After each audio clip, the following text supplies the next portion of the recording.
Welcome back to another episode of the Mana Daily Podcast. I am rejoined with Manny and Tim. A lot of people tended to enjoy our last discourse. We had a little bit of agreements. We had a lot of alignments. I think we just really had a key concept of where we differ when it comes to authority. What I was noticing outside of what our topic was covering is that Manny seems to be gravitating towards the mindset that we can still utilize the system, but we just have to figure out how to put proper constraints, I guess you could say, to try to make that system work a little bit better. Whereas Tim and I are kind of at the point of, I don't think the system is working. We're hitting our head against the wall. I don't think it's about political parties that's going to find the solution. It is more about why don't we just give it back to the individuals? So, without any further ado, Manny, if you have anything you'd like to open with, then we'll go with Tim, and then I'll kind of go through a little bit of an outline that we have laid out. Yeah, just excited to be here, guys. I was happy to hear back and excited to hang out with you guys again. Tim, it was great meeting you last time, and I'm sure we'll have some good discourse again this time. And I think this is a topic we're all a bit passionate about. Yeah, I do think that there's something about recognizing the system that we've inherited and that we're currently living under, and trying to use it to the best of its abilities and capabilities. All right, Tim, anything you'd like to say? No, I had a fun time meeting Manny last time, so I'm looking forward to this one. It was a spirited debate. We didn't pander each other. You know, we stood right at each other's face and disagreed, and I love that. I don't think you can do any better in life than that, than argue a point with a friend or somebody that comes to be a friend, and end in a friendly way, and not hate each other, because that's just stupid, you know. Yeah, Manny's been sending me a bunch of clips and reels, and sometimes I chuckle. Other times I do hear his points that he's sending me. I think what I was noticing is that Manny appears to be a bit of a hybrid between a gentleman by the name of Edward Bernstein and Michael Oakeshott. Michael Oakeshott, in the sense, is that he is a pragmatic traditionalist, believing in the system provided we improve the means of debate and negotiation, yet simultaneously an aspiring echo of implementing Edward Bernstein's ideals towards humanitarian principles of incorporating democratic socialism, whereas trying to utilize the system to actually help the constituents, which I think the typical conservative trope, Republican trope, immediately everybody who has a problem with democratic socialism, they hear the term and they're automatically thinking, well, that's just communism. They're going to seize the generosity of their constituents, and they're going to utilize it for themselves. So as I was outlining this, like I said, I'm kind of picking on these individuals to kind of use as a basis of how we argue our points. Where they're comparing, we have the traditional pragmatist, which is the Michael Oakeshott to Edward Bernstein, versus the moral voluntarist, which is Larkin Rose plus Lysander Spoon. The core differences and how they match up. This is kind of going to be round one, quote unquote. What is society? Manny would probably be leaning towards an evolved organism, and I'm going to let him elaborate more specifically to his own specifics. I don't want to be like dogmatic that this is him. And Tim is a network of individual interactions. Now, how would you guys define this? And keeping in mind that we're trying to outline the tier system of authority versus statism versus, civilization. I let Manny open. I'll let Tim open with this one. So we're talking about the hierarchy of authority. Correct. And what is society in relation to authority? What would be your outline parameter for how that is based in your worldview? Consent. Okay. Consent. It's how individuals judge whether sex is take any aspect of life. Consent is what makes it legitimate or illegitimate. When somebody doesn't have consent in the matter, I think most of us would agree there.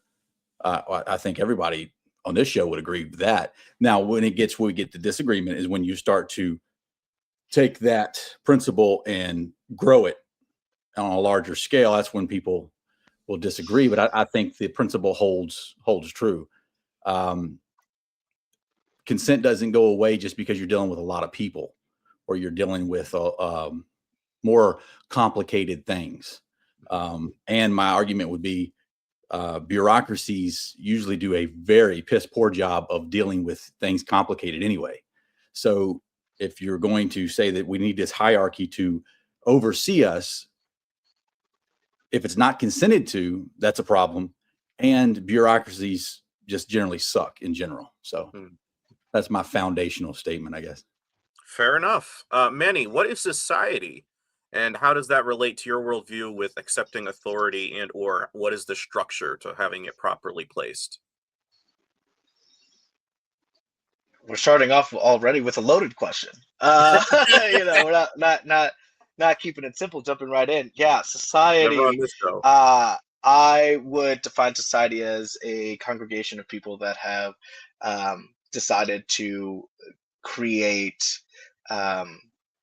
something that is bigger than themselves, something that will last beyond themselves. So I think society is something that doesn't just lie with us right now living in it. And so that would lead me to probably different places than where like Tim and perhaps you are, in that there should be some, I wouldn't say overseer. That's a term I would not agree with. I think society is built out of people that are shaping themselves as a collective. But that there is some formalized agency that we have entrusted to maintain what we're doing beyond ourselves. Awesome. A side note before we continue, Tim, is that a Babylon 5 mug? Like, are you like the only other person in the universe that would have? Dude, I absolutely love that show. Sorry. I do too. You just went up. Well, I'm missing something. I got to catch up on whatever this is. What about just pause Star for a moment. Trek DS9? Have you familiar with that, Manny? Star Trek DS9, Deep Space Nine. I'm not. No. Okay. Well, I was going to say then that it's very similar. I even think DS9 stole a lot from. They did actually from Babylon 5. Okay. For that. So basically, pause for a moment, folks, because it actually does. I can explain why Tim and I might be gravitating towards that particular genre. You might say that Star Trek is the utilitarian utopia, as it were, if we could implement communism on an international scale, including the outer verse, as it were. Babylon 5 starts out as an embassy with all these other worlds and their universe, and they end up going rogue against the government because there's a certain point where they say our conscience is trumping whatever it is society is doing down there. The Earth Alliance not working out for us. We're cutting ourselves free. So it's a very interesting show if you like story arcs. Yeah, if at first you don't succeed, try again, right? I like that. Anyways, so yes, it's a good show if you like characters, the nuances, as opposed to just, everyone just goes with the script. They just comply automatically. This show challenges you with like, wow, great story, character arcs. You'd love it. Anyways, bad CGI at the beginning, but yeah, you got to think early 90s. They're getting started, but the CGI gets better as it goes. But it's still, it's a 90s show, but it's a great story. Yeah. But it does have a certain nuance because it does feel futuristic. If you can put yourself in imagination mode, it gives off that vibe. It has its own little speciality with that. But yeah, anyway, side note, sorry folks, I did not know Tim was a fan of that. What is government? Manny, his position might be a stabilizing institution, not necessarily overseers, but a stabilizing, right? We got so many people, we need to start organizing. Tim, he might view it more so as a belief-based authority claim. Manny, I'll let you open with this one. What is government?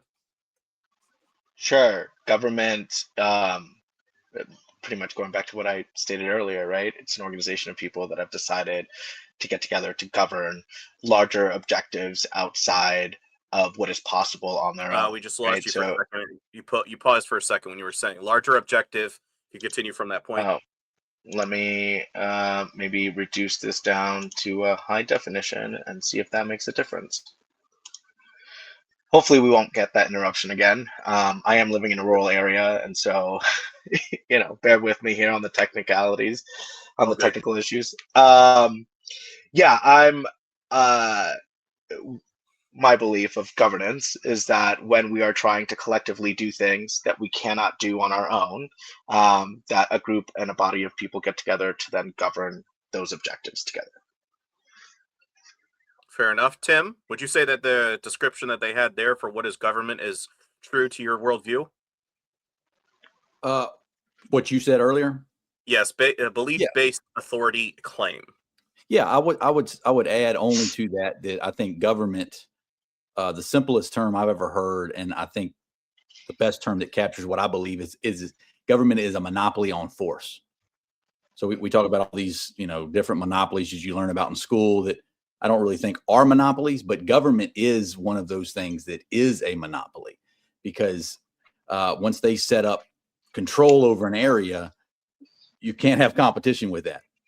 And if you do, it's treasonous, right? Right. Or you're trying to, another country is trying to evade from within, or it's always some line from the state because they don't like competition. So government is monopoly on force. Fair enough. Now, if I could throw in my own question here, based off of like Shay's rebellion, the whiskey rebellion, something that Tim just kind of alluded to is that if you tend to step outside the realm of federalization of government, you are automatically deemed a traitor. That being said, Manny, are you more so for state-regulated government, or are you more thinking that it would be better to have almost like a community that regulates itself? Or does it have to go automatically to a federal level? I'm just kind of curious to where would you draw the line? I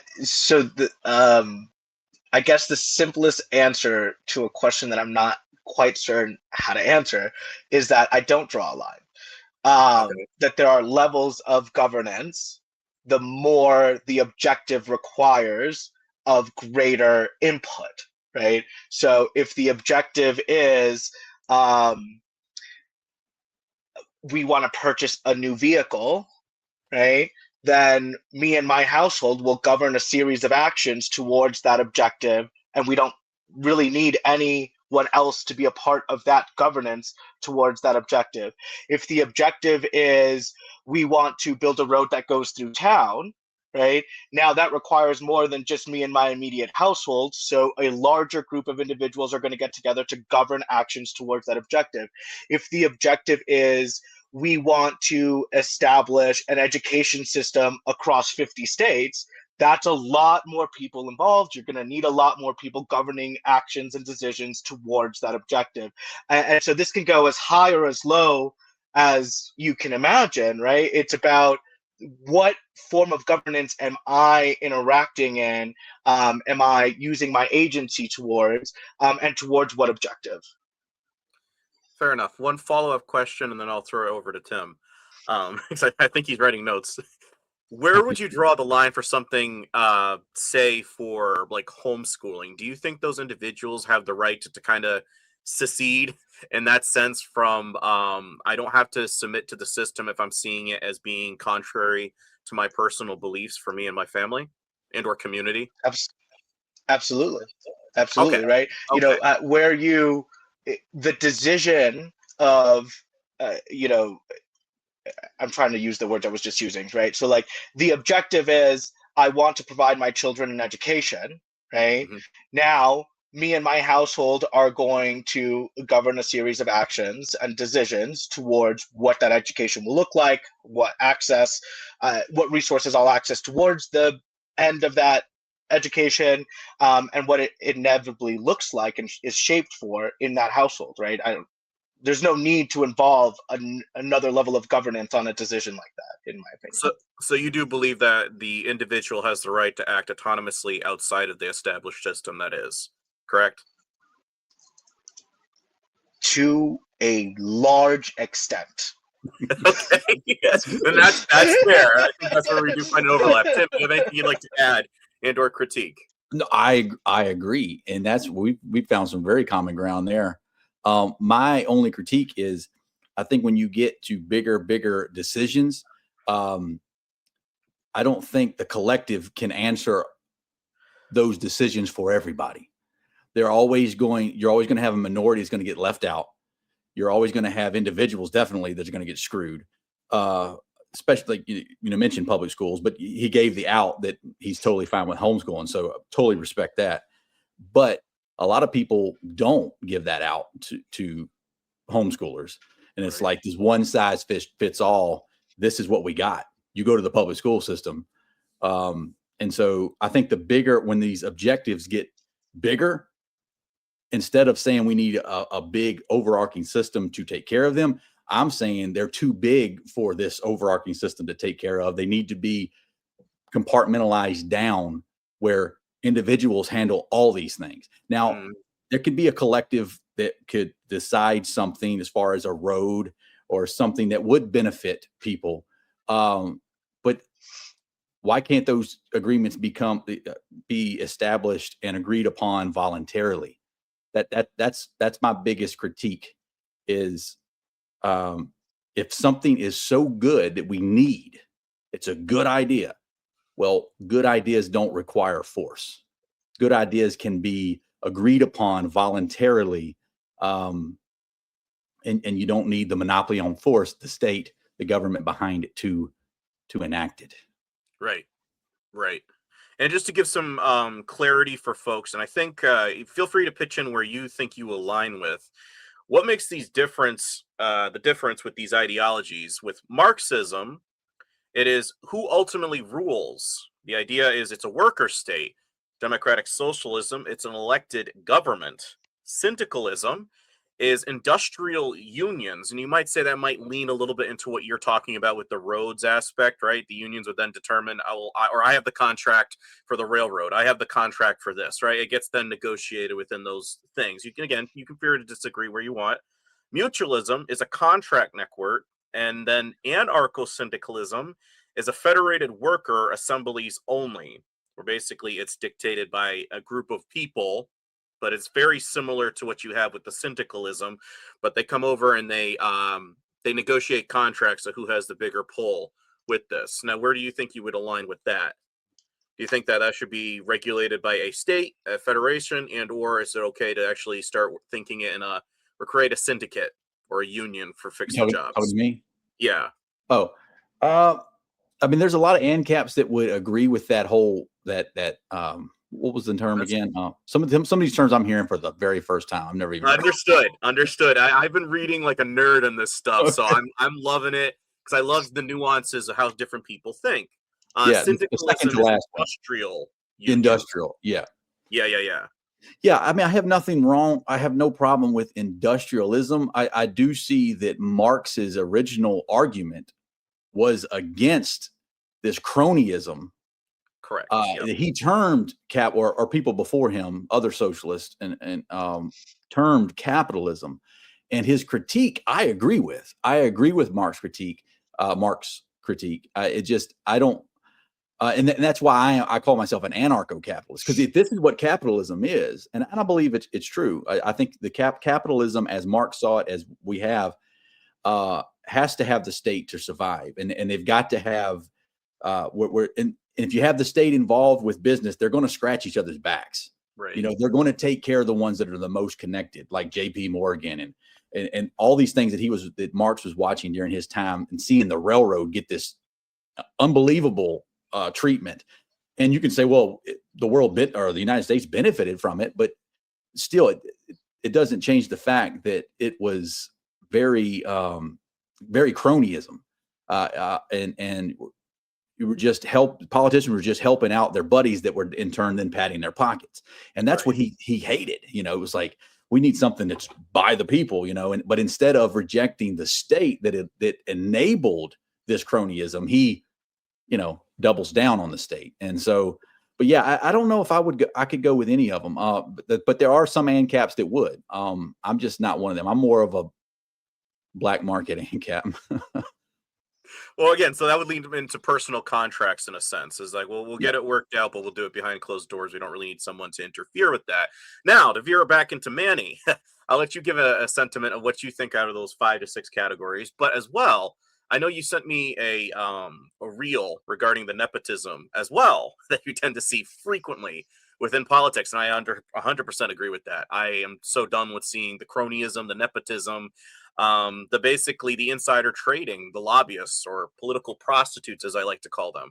What are your thoughts, Manny? If you could ideally fix, quote unquote, the system, what would you like to ideally see forged? Either with the system still in play but adapted, and or abolished and something created in its stead. Yeah, well, I mean, there's a lot to respond to there. Thanks. Uh, I think we've gotten to a point in our society where we can all very clearly see the harm systematic nepotism has gotten us to, right? I mean, the fact that I think the three of us can nod at the idea that we are living in not just the idea of one, not just in the representation of one, but in a full-blown living oligarchy, right? Um, it was a progression to get there, right? There was always some version of oligarchical control, if that's even a word. I'm making it up if it's not, under this system, right? And it's the sort of things that socialists, communists, people like Marx and Engels warned against, right? Like from the very beginning, we could see, right, that without very strict checks and balances, without actually a shift very quickly out of it, like this is where we would get, right? It was a natural progression of a system like this, right? And it's something that could be logically concluded. In fact, it's what they wrote about, right? I mean, the Communist Manifesto begins with them praising capitalism because it's the system that got us out of feudalism, right? And they were like, well, that was terrible, right? There was no momentum of class in feudalism, or very difficult therein, right? Unless you were serving at, for the monarchy in some way. Yeah. And you had to sort of be born into that, right? You were born into the class, you stayed in that class, that was that. Capitalism now allowed shifts of class. And so it was a huge progression in terms of systematic ordering. It was still based off of a lot of the same mechanisms because it's what we knew as a collective. It's what we lived under for so long. I'm sort of ranting at this point, so I'll try to circle it back here pretty soon. But what they then saw thereafter, right, is like the natural progression of this is that people will begin to abuse and hoard and try to reclaim a sort of class system that is more difficult to move out of because there's greater benefit for those in upper classes to do that, right? And they'll have more influence to do that. And so they'll slow the progression of class movement in lower classes. And so we've gotten to that point, right? Now, when it comes to the concept of nepotism at its core, it's what we're all doing, right? I am not surprised by politicians, by CEOs, by corporate shareholders. I am not surprised in any way that they are using their connections, they are using their resources to get the greatest benefit for themselves and their loved ones. I am not surprised by that behavior. I think it's the human nature to do that, right? I am doing that. I am using every resource, every advantage, everything I have, right, to make the best possible life for myself and those I love and those around me in my community, right? So I'm not surprised by this behavior. Neither were Marx and Engels or other socialists or communists, right? They saw that this was human behavior. This is exactly what they would do, right? And so to answer, I think the question that was asked, what are the things I would like to see changed?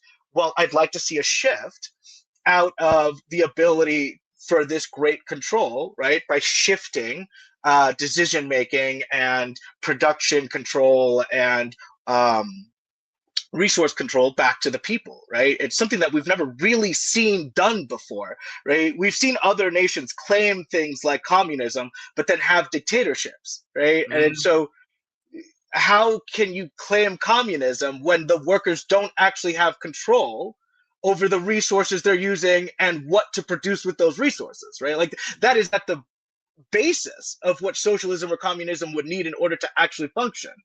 All right, let me pause you there, Manny, because I'll be sealing up what you so got. that's the shift I'd want to see. That's fair. Because I do laugh, because this is kind of where I do see the misunderstanding. This is where you're kind of into the Eduardo Bernstein category. Just modify a little bit of Marxism. Even when Marx originally was coming up with the Communist Manifesto, he was spinning it around a couple of the anarcho circles, some of the anarcho-socialists, and they said, Marx, this is absolutely wonderful. We just have one critique. He's like, what's that? If this gets in charge with an authoritarian figure at the helm, it ruins the whole concept, which is exactly the argument of, you just always say that's not real communism. Correct, because it's not run by the people. It's not run by society. And that's kind of where they were coming up with the syndicalism, mutualism, or democratic socialism. What would you say you would prefer for a route for change? Would you lean kind of to what Tim kind of semi-concluded of contract of networks? With it does lean into mutualism. So we just aligned on that one. What would you say would be your ideal? And then we'll move on to the next question. Out of the five, sure, this one I think I can actually answer simply, because I'm sort of simplified in my thinking around this. We have a system. I believe that system has shown progression. I believe that system has shown a capacity for change, and so continue to change the system that we have. All right, and so what would be those and through the mechanisms that already exist, right? Greater representation, greater agency, greater action within it. So change the representatives socialism. we have. Yeah. Elected government. Okay. All right. Can I follow up just real quick? Absolutely, Tim. You have one chance to rebuttal for 2 minutes, and then we'll continue to the next question. And I agree that is ideally a nice idea, like that the people, we have the mechanism to change it. But I mean, this system was given to us with this idea that it was for the people, by the people. And it was given in 1776, kind of pushed through. If you look at the actual history, that American history is often presented in a pro-America, pro-Constitution standpoint instead of actually what really happened. I mean, how it was ratified, it was really some dirty tricks went down. And my critique, it would be the Articles of Confederation was far superior to the Constitution, because it gave states and individuals more power. But then you move to just 1886, a guy like Lysander Spooner comes along the scenes, and he makes this quote like this, writing to a president. He says, talking of government, it is a mere tool in the hands of few ambitious, unprincipled men. Its purpose is to keep all wealth and all political power in as few hands as possible. No matter how much democracy you get, to me, that's what it will always go to. Those who want power will claim it. They will use the system for their advantage. We see it now with, just take AIPAC, for example. We got into another Middle East war. Why? Because Israel wants the damn war. And no matter, the majority of Americans, like I think I saw a poll, 80% of Americans did not want this war with Iran. 80%. What do? They do it anyway. Why? Because it doesn't matter. The people are a joke in this system. It's a joke. And so, yeah, I would agree. If we could get more of that back, I would be, even as an anarchist, I would favor that. But I just think it is a pipe dream to think that this was ever a system of the people, for the people, by the people, whatever. Nice. If I could, I want to try to bring up a quick thing here. Can you guys see that? We can. Okay. I'll speak for myself. Yeah. This is kind of where I was noticing Tim lays into it, John Locke, but Spooner as the social contract individualist, but as anti-state, right? And this is kind of where Manny is up here, pragmatic civil realm, and social democrat evolutionary. Like, we can work with this. We just got to give it a little bit more time. We just have to figure out where we're dropping the ball here. And then I'm a little bit over here at the sovereign individual and rejecting authority. I'm just kind of giving a little bit of a chart of where we're kind of finding. You guys are very much aligned in the aspect of, as a collective, if we just kind of forge some contracts, maybe like the Articles of Confederation, for an instance, and negotiate through that, we might be able to forge a better society, right? I'm just giving a little bit of a visual for the folks at home who are kind of wondering what you guys are all talking about. Does that make sense? Yeah. I'd love to grab that visual from you. I took a lot of time to prep that. I was like, you guys are phenomenal. What I'm hearing discussed, and for me, I'm just outlining it on this chart. Like, this is so cool. Anyways, Yeah, I'd love to grab that visual from you. I think I'll send it to visual you. representations like that are can be highly effective at communicating. I think base levels of understanding, but I think it gives everyone a base level to then work from. Well, again, just asking a Google thing, maybe picking up those books, seeing where these people's ideas come from, because there's other times like Tim, I've heard the ideas talked about, I have no idea what the terms are. And that's what I kind of want to incorporate with these kinds of discussions is, oh, somebody else thinks like me? I had no idea this person existed. Because our education system doesn't teach us this stuff.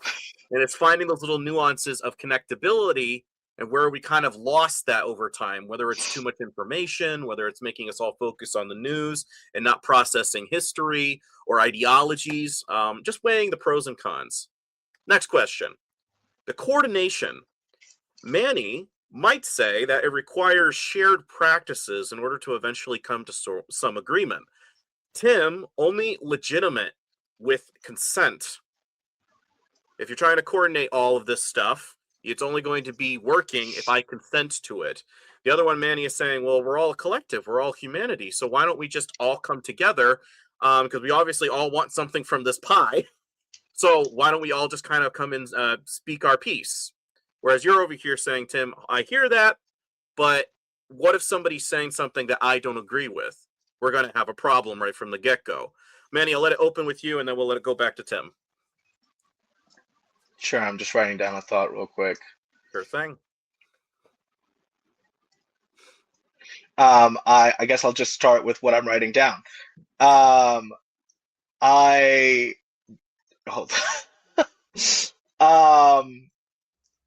truth is that I don't believe that utopian governance is possible on any level. And so I start with a framework, right? Like all of my logical conclusions lead from the framework of, I'm trying to say this in a way that won't make me sound like a POS. All governance, right? All collective decision will end up harming some people. Like I genuinely believe that that's the reality of our existence. Agreed.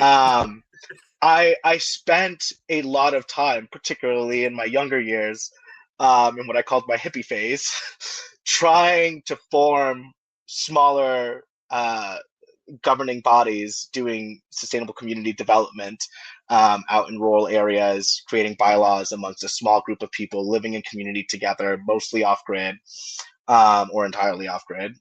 And I was part of those people. And I miss it. It's the freest I've ever felt. But my point being is that what I've learned, right, through those experiences is that even on those small levels, right, consensus is difficult, right? To get any group of people to all agree on whatever it is you're doing is nearly impossible when you start to, the number of decisions you make collectively, right? You might be able to actually reach consensus on a few of them. Probably not going to reach consensus on a large majority of them, especially the larger scale they get, right? And that I think we're in agreement, right? The larger scale you get, the more difficult consensus becomes, right? And so then there does become this moral and ethical dilemma of like, how much are we consenting to simply by existing within arbitrary borders predefined before we got here, right? How do I then give consent or remove consent, right? I think the easiest rhetoric to that, and we hear it all the time, is like, well, if you don't like it, just leave, right? Like, yeah, sure, you can remove consent that way. You can absolutely leave. It's difficult for people, right? And so this is a real difficult issue we find ourselves in here. Can you please repeat the original question? Sure. And try to give it even in a 1 minute summation, because I want to keep as many questions as possible. Coordination. So what would you say with that? You bear that in mind. You just gave a nod to Tim's side of the argument. If I'm not going to be represented in this collective of everybody coming together trying to use this dang system, how would you utilize that coordinating wise? How would you try to fix the system if you could, in about 1 minute or less. I know that's going to be hard. Sure. But The I think we coordination understand. is definitely something that I think should consistently evolve as technology evolves, as we evolve, as our ability to better coordinate in better coordination systems, right? The system should continue to evolve to that objective, to that end goal, right? We should always be aiming to coordinate as effectively as possible between us. When our nation was founded under our current mechanisms, right, sort of one of the best things we could have done at the time was let's elect someone from this area to go to this convening, right? And then those people will speak on our behalf from all regions to try to best coordinate at that level. We have a level of technology our founding founders did not have, right? Like we can absolutely shift our coordination system to be something that is highly more democratic. That being said, I also don't believe direct democracy is the best form of governance because I don't believe a slight majority should just be able to overrule, right? Just like a simple minority. Fair. And so there is this balancing of like, okay, so we're moving towards more democratic coordination through 20 the seconds. use and aid of technology. But like, where are those checks and balances that we'll put in to say, there will probably be some bad faith actors at all times.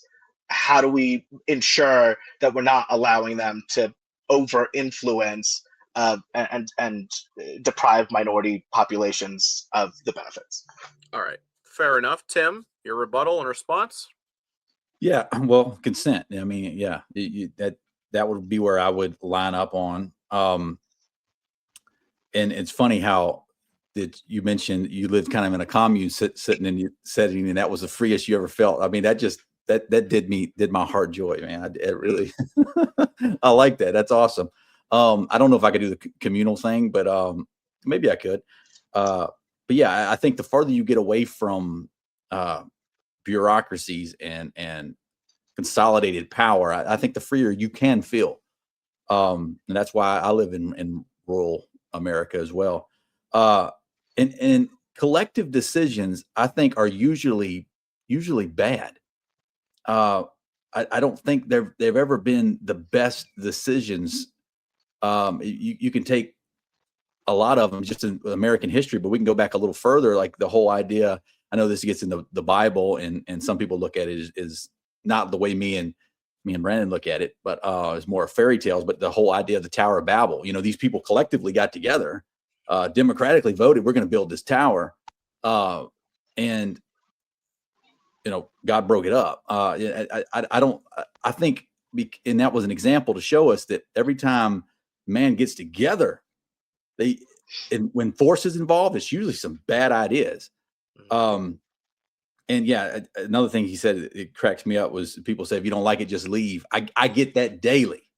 Anytime I mention something anti-government, anti-America, anti-Trump, oh, why don't you just leave? Like one of my friends has a show. Well, I don't think they've done it in a long time, but they used to have a show called Postcards from Somalia.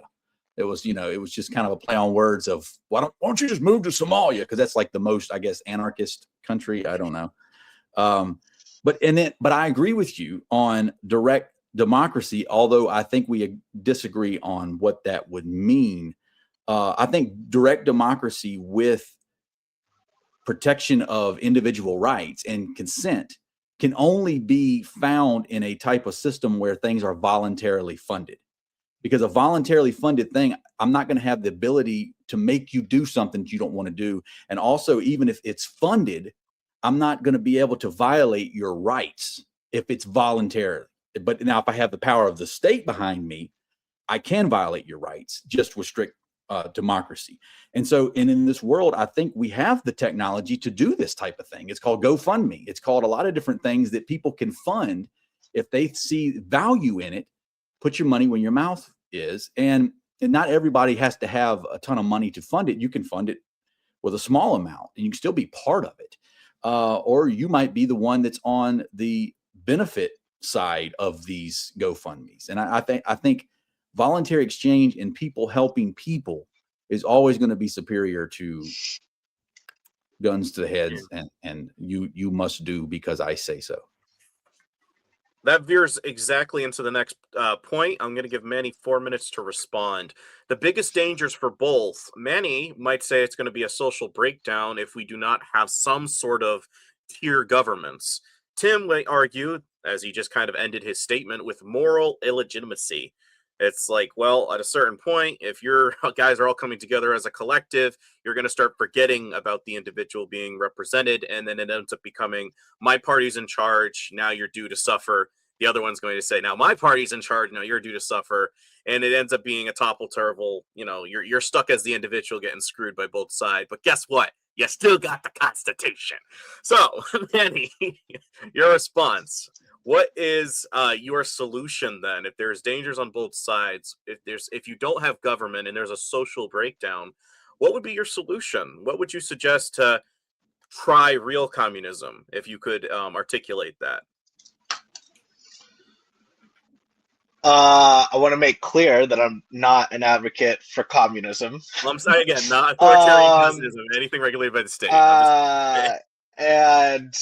Yeah, market socialism is something I think I'm a bit more comfortable subscribing Fair myself to. I think terminology can be bogging, and like people can get lost in terminology. I also believe it has real purpose, right? It allows us to talk about hyper specific things in hyper specific ways. I like the format of these conversations that we're trying to just talk amongst ourselves and not get lost in the terminology. But communism, I think we're really far from. I don't know if it ever would work because we're just so far from it, and I don't think we've ever seen anything even close to it. And even in the small communities I lived in, we shared a lot of communal resources, but we still maintained private ownership over our own things. And we didn't like pool all of our money together without saying, I want to do this thing with you. And so that was definitely not communism. Although I know a lot of communes out here that are fairly successful and have been here for more than 50 years and they love it. All that being said, one of the things I think about governance is that it shouldn't be felt, right? The idea that like, oh, my party is in charge now, so you're going to suffer, and then swing over to, well, my party's in charge now, so you're going to suffer. Bad governance. If you're feeling governmental changes, they're governing poorly. Like, if the objective of a governing body is to drastically mess with the average person's life, they're governing in bad faith, right? People should feel like nothing is changing while things are changing. Right? Like, it should be incremental. It should be slow. It should be intentional. Part of the reason why is because it gives us a long time to identify like, oh, hey, guys, this sounded really good, but now we're starting to see maybe it's leading us somewhere we don't want to go. We can pivot, right? Instead of making drastic, radical, quick change. That is hard to pivot from because we're just moving full force into it as fast as possible, right? So I really think that that's important to be said. I think our two-party system is inherently a broken system. I think we're all in accordance there, right? And so I don't like aligning myself with the idea that because I believe in some type of collective governance, that I believe in the system that we have as it is. Like I truly don't. I too have lost faith that the representatives we have as a large majority working on our behalves, I put in quotes because I don't believe are working on our behalf. Right? I think that there are ways to attempt to remedy these things.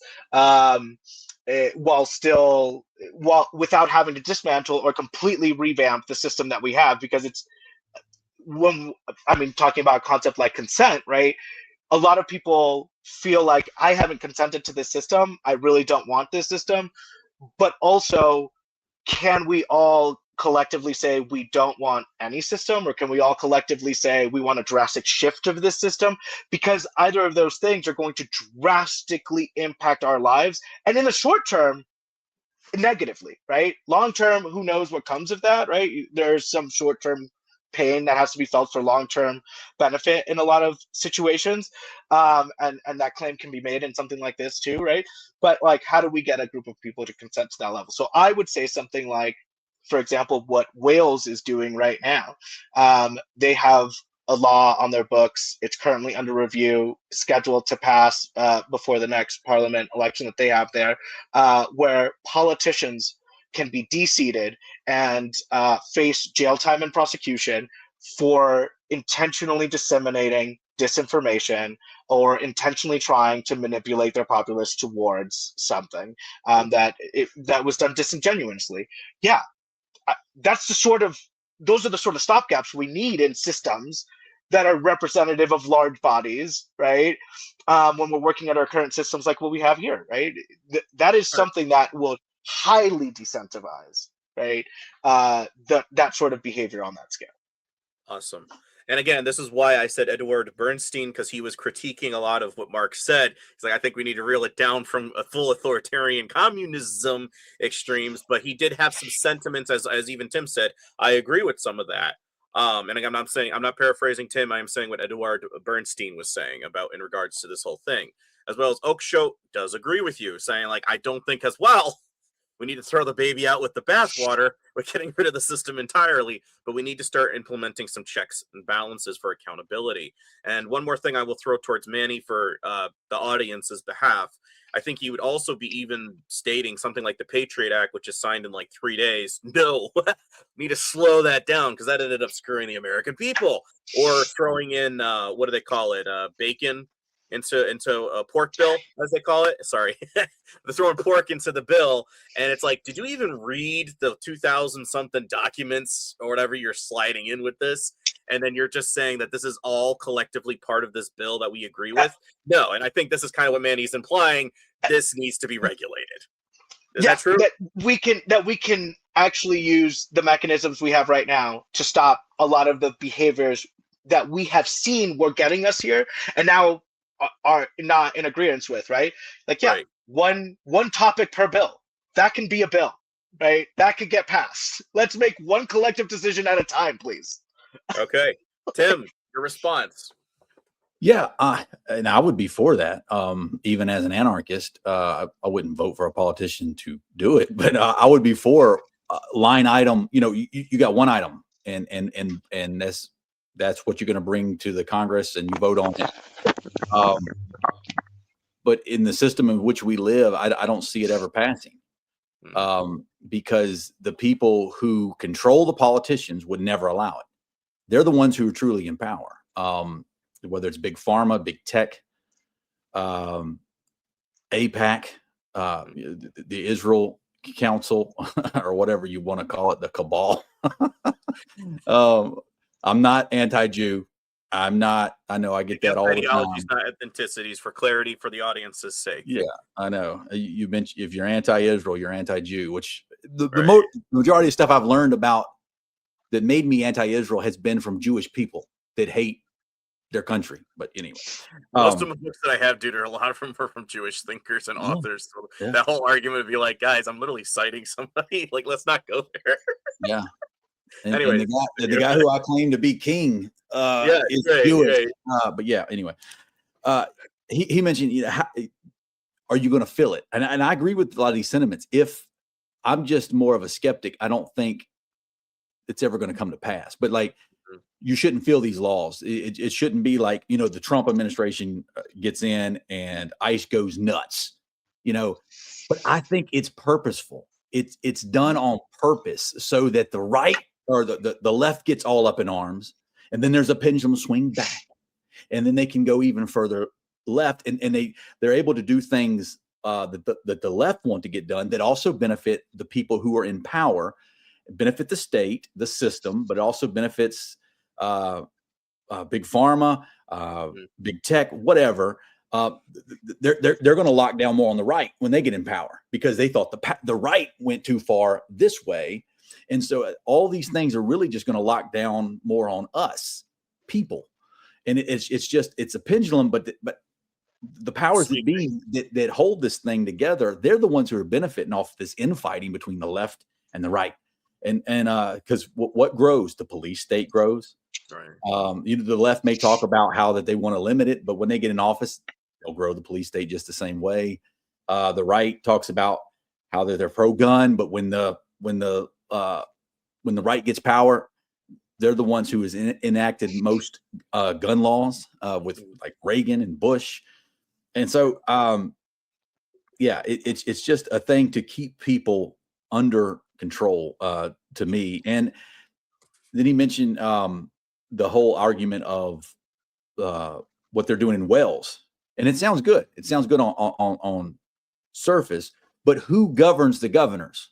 Who gets to determine what is truth and what is disinformation? Are you going to have a ministry of truth now? I mean, it's very 1984. I'm just a skeptic when it comes to government because I have paid attention to government most of my life. I know I'm only 40, and have never seen government be ideal, or to be honest, to be where they really want to help people. It's always for the special interest. It's always for the people connected. And so I again, goes back to the same arguments that I made at the beginning. It's consent. That's the only way you truly have freedom is if you consent to something. And if you didn't consent to it, then it's theft and it's murder. So basically, you're saying if you cannot have a moment of pulling your card, as it were, the man card against your government, if you can't put up a red flag when you want to as a constituent, it's a flawed system, is basically what you'd say that you're saying at the end of the day? Yeah. Okay. All right. Or I will reject the whole system, but yeah. And that's fair. It's like, if the system does not represent me, then I will leave the system. And that's where we would go into almost the egoism with Max Stirner, which is more in my category, saying if this contract is not suiting me, bye. Because me as an individual, I'm not getting anything from this. And again, biblically speaking, there's that marriage contract between God and us and our own conduct. Good. I think I can kind of buzz through this next part because it almost aligns with what we both were just talking about, but it's still in the same vein. The political goal, Manny might argue, the stability with gradual improvements. I think he's kind of already relayed how we could possibly do that with technology, offering as a means for those checks and balances of governing the ungoverned, which is those who are ruling over us. Tim might even suggest this the removal of coercive authority, perhaps fixing that problem. I think there was a guy back in the I don't know, I think he was in London or was in New York. I can't remember, but I was reading one of these books and he was saying, what I would ideally like to see is a cop on every street corner. And everybody was like, do you understand the budget that would cost? Like, also, it's a little bit Orwellian. If you can't put cameras up, you actually want a cop on every street. And that doesn't seem like, as an anarchist author once put it says, an anarchist is someone that doesn't need a cop to make him to behave. It's like, I'm able to do that on my own. Granted, if you find that I'm in the wrong, you have full right to come and get me. But again, how are we determining that law, right? Is it based off of the crooks that are paying you to go tell me that I'm the bad guy or I'm the illegal based on how you interpret it? Or is it based on a common consensus? Yeah, that's evil to all parties involved. I think we agree that murder is not good. So continuing further, how they see the problems. An example, an unjust law. The traditional pragmatist, somebody in Manny's category and sphere, might say, reform the law carefully so order might survive and maintain. The moral voluntarist, which is Tim's category, the law has no authority to begin with. They're not arguing about policy, they're arguing about ontology. Manny, how would you respond to that?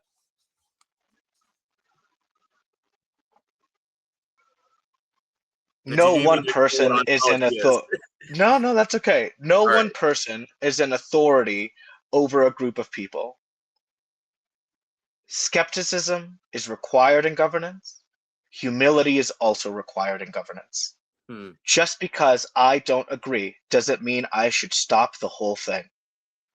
I should not have that authority. In fact, I don't. Is that it? That's it. Fair enough. Tim, anything that you'd like to say? Well, I mean, if I'm seeing people they're being robbed, I think I have a moral responsibility to call out robbery. Yeah, and I think my understanding is more of Bastiat, the law. I'm not against law, but it's got to be law that's based on that there is a victim to crimes. You can't have a victim being society. You can't have a victim being the state. You have to have an actual victim in order for me to commit a crime against. And I think if our system, not arguing from an anarchist standpoint, but arguing from a constitutional, well, I don't really like the word constitutional, but whatever, constitutional conservative, anti-federalist would be my before the Constitution. Arguing Right. from that standpoint of a minarchist, if we could bring our system, especially the justice system, to this understanding that if there is no victim, there is no crime, our jail systems would not be as full as they are. And again, the prison system is one of these special interests that's controlling politicians. So they want to keep laws on the books that drug laws and all these things on the books. Why? Because it benefits them, because the more people they have in their prisons, the more money they're going to get from all of us.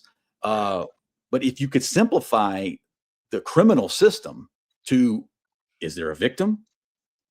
Can you prove that he was harmed? Man, that would eliminate probably 80% of the things that are going on in our justice system. Clean it up. Then you wouldn't even need half the people employed. You wouldn't need as many cops, because they wouldn't be enforcing the drug laws. So is there a victim? If there's not a victim, then there is no crime. I mean, these are very simple concepts, but it's hard to disagree with them, because if I murder someone, clearly there's a victim. I killed someone. I robbed them of their life. I stole from someone. I took their property. Right. I took their purity. Their whatever. I mean, I assaulted them. I did something that they said no. This is a crime, and these are the things that should be. If you're going to have a state, that's what a state should operate on, not all of the crap that we have. I mean, somebody wrote a book years ago, and it's called, I think, 3 Felonies a Day, or maybe that's the punchline of the book, that most of us commit like 3 federal felonies a day, because we don't even know. There's so many laws, we don't even know that we're even breaking them.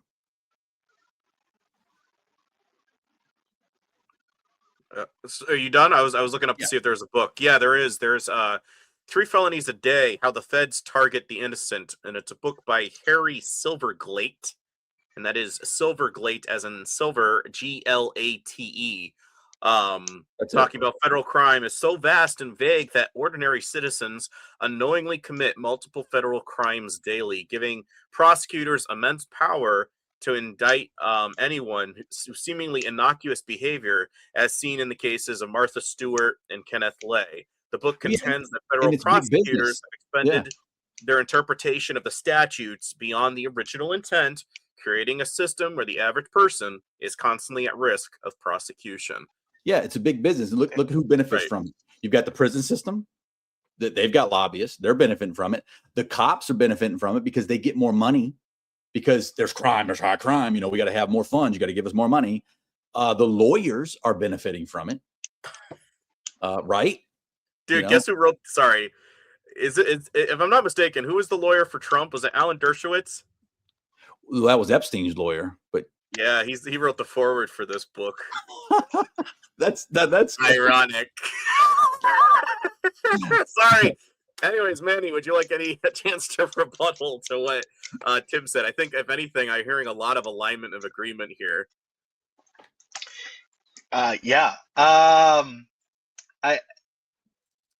Laws of crimes should not be the only laws that we're creating. In fact, a governing body whose framework and focus is on crime will inevitably just be focused on monopolizing force. their whole thing will be, we need force, we need to be able to enforce, we need to be able to stop crime. I don't think that should be the basis of a society, right? I think we have laws against crimes, sure, but the reason we have so many more laws other than that is because the framework should be from a frame of how do we collectively make decisions together, right?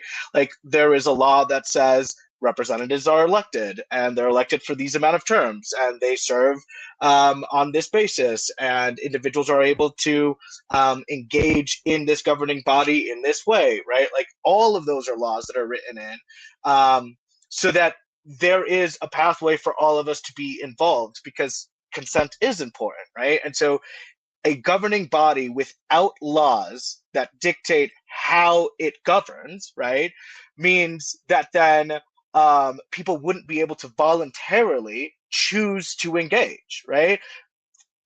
Like if their resources were taken from them and they didn't have the ability to engage, and there was nothing to protect their ability and access towards that engagement, right, we'd see even worse corruption. So I think laws should be based around access, freedoms, rights. That should be the framework. Now, in the protection of access, freedoms, and rights, we're going to begin to notice certain patterns of human behavior that we want to say, hey, we're no longer going to stand for this as a collective. These are where the laws of crime come in, right? The laws of robbery, the laws of life stealing, and so on and so forth. Now, how we decide to deal with those who aren't in accordance with those laws, yeah, we could do better. Our current privatized system is terrible. There are great benefits in a private system to incarcerate for as long as possible as many people as possible. And the manipulation of large-scale corporate interests within the governing body and stopping certain laws from being passed, or influencing certain laws in ways that weren't originally intended, that then force us to come up with new laws to stop the influence of those laws being used that way, and things like that. Like this is why I believe in something that is more socialistic in practice, right? Like if we have overly privatized, large-scale ownership of productions, resources, the means thereof, and the monopolization of wealth, right? It's the only inevitable system we can anticipate from that. It's why I believe wealth needs to be redistributed. It's why I believe that society as a whole, or as a much larger collective, should have the means to production. As soon as some industry becomes socially part of integrated everyday life, it should be publicized. That is my belief of good governance. I think that would be governance in good faith. I think business works in bad faith once they have recognized the society or the community that I have infiltrated has this need. I've monopolized this need. I've made them dependent on this need. And now I have a really good business model for really long-term gain, right? I think that's moving business in bad faith, right? When good business tactic is synonymous with good war tactic, we've got a problem in our system, right? Like, I mean, we go into areas and you take over a monopoly of whatever their resource is, you make them dependent on that resources, and you've controlled that territory, right? If that is the same way we're conducting business, if that is the same like recipe for good long-term business, we have a problem, right? All right. So the temperaments between a statist custodian and the moral dissenter. Manny is kind of coming from a point of, well, you know what? If I am in charge of my own autonomy in this system, I got to somehow figure out how to use this system to make it work for me and for the rest of my fellow citizens. And then you have Tim, who's kind of like the moral dissenter of saying, you know what, I'm seeing the system as kind of being flawed. Ideally, I would like to see it work, but unfortunately, I have to take the cynic view and say I don't think it's ever going to change.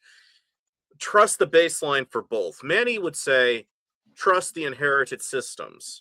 Tim, cautiously trust individuals by default. What would you guys, I'll let Tim start with this one. What would you say your solution would be, ideally, if you could reboot the system and or abolish it all entirely and start afresh? What would it ideally look like for you, Tim? Oh, if I could abolish it, yeah, that would be great. Yeah, it would just be voluntary exchange. And contracts would be between two consenting people. If you had any form of uh, courts or law enforcement, again, I think it should be under the principle of no victim, no crime. Mm. So you'd have very few laws on the books. I think a lot of the court systems could be handled privately too, just like a lot of people when they're going through divorces, they'll get a mediator instead of going to the state. Fair. And have the state decide. They'll both agree to have a mediator. People watch that happening on TV, especially the boomers. They love those court shows like Judge Judy. That is two people agreeing we're going to go to this crazy woman and we're going to decide that whatever she comes up with, we're going to obey it. You know, we're going to abide by it because she's the moderator. Right. That's voluntary exchange. It happens all around us. See, all of my examples exist in the real world. All the things that I'm saying exist. And it's just getting people to realize that you don't need the state to hold everything together. The society and industry and free market exchange is not held together by regulation in the state. It is held together through voluntary exchange. This person has something that this person wants. They come to agreement. They agree on price, whatever, and they trade. And you just keep compounding that. And that is what gives us the spontaneous order of the global market. And and so I think that's a good point. The global market, which has to weave itself in and out of all these other different states globally, that is a better example of why the free market and voluntary exchange is a better example than the state, because it figures out a way how to get around all the bullshit, and it will get food and products and clothing to places that it needs to go regardless of the bullshit that it has to get around, whether it's Trump's tariffs, whether it's another country's regulations. The free market will find a way, even if it has to become illegal. And so how do we make sure people eat? I think the free market does that. I think voluntary exchange does a better job making sure people eat, and compassion, human compassion, given voluntarily, do a much better job than any kind of state system can ever do. 100%. I think that was in North Korea. I'm not exactly sure. I think it was Johnny Harris, if people want to fact check me. But he did like a YouTube article basically breaking down the blue tent cities. I think it was in North Korea. And the government was like, this is black market, that your guys are doing all these, sales under the table. And they would come in a couple times and they would quash it. But there was a catch to that, Tim. At a certain point, they were like, you know what? We kind of need to let them do what they're doing because it's better. Because now, if they're getting the goods that they want, they don't put up quite a kerfuffle about what we do with our administration. So we're going to turn a blind eye and say we didn't see that. But at the same time, it keeps the peasants, quote unquote, happy. Now, granted, that's not ideal. However, even in the extreme totalitarian system, they have to acknowledge, you're right. At a certain point, we do have to make concessions because it's what helps the people out, and that's something we actually can't do with the way we organized our government. One last thing as well, before we throw it back over to Manny for a rebuttal. I was Can I thinking put one that more comment in? Sure. Yeah. Well, publicized industry or state-run industry, the only thing that means is that people don't get it, whether it's food, clothing, whatever. Agreed. And we see examples of it. And I know Manny will probably say that, well, those are extreme examples of authoritative communism and whatnot. But anytime you see the state and collectively people control industry, goods don't go out. Yeah. Or not to the extent that they would under a free market. Or even could. And I think, again, that goes into the Japanese. When they had their big hurricane or tsunami thing that went through, it was actually the Kikuza that was helping the people The freaking Japanese gangs were helping all the people. And one, it was a political stunt that we can get these goods to the people faster than our own government can. And it was also showing the fallacies that our response team with our own government, the way we have it currently organized, they can't help you as much as the average person can, which is, again, the gangs. We work as average people. You have no idea who we are, but we're in your communities. Another thing that I wanted to throw in the way before we give it to Manny, just because in America we build a lot of our structures with nails, it doesn't necessarily mean you have to build a structure with nails, because Japan, all of their ancient structures were built without nails. They made it work in such a way so where they wedged the wood that it would move with the environment or whatever the elements was throwing at them, and they're still standing today as structures, which I think goes very much alignment with the voluntary analogy that you were using. Manny, your response to that, the baseline for both, would you suggest that trusting the established systems is more what we're looking for? Or do you think that you have to concede a little bit that Tim is making some sense in what he is relaying? I think the goal of any individual in their lifetime should be to adapt the system they've inherited for the better. I don't believe that anyone should live a life without the intention of adapting what they're living in, because we collectively have more access to more history, more knowledge, more information, more technology. If we are not, if our objective isn't to change the system, then we're not patriots. Like I can't consider myself a patriot if my objective isn't to change the system. If my objective is to keep the system the same, I am against my own country's interests. I'm against my own countrymen's interests. I'm against my own community's interests, right? Because we can do better. I do not believe that ideal is achievable. I don't believe utopian is achievable. I believe progress is achievable, right? And that there can be no end to that progress. I truly believe that. I also think that that's just sort of innately in the human spirit, right? In fact, sometimes to our own detriment, we don't know when to stop.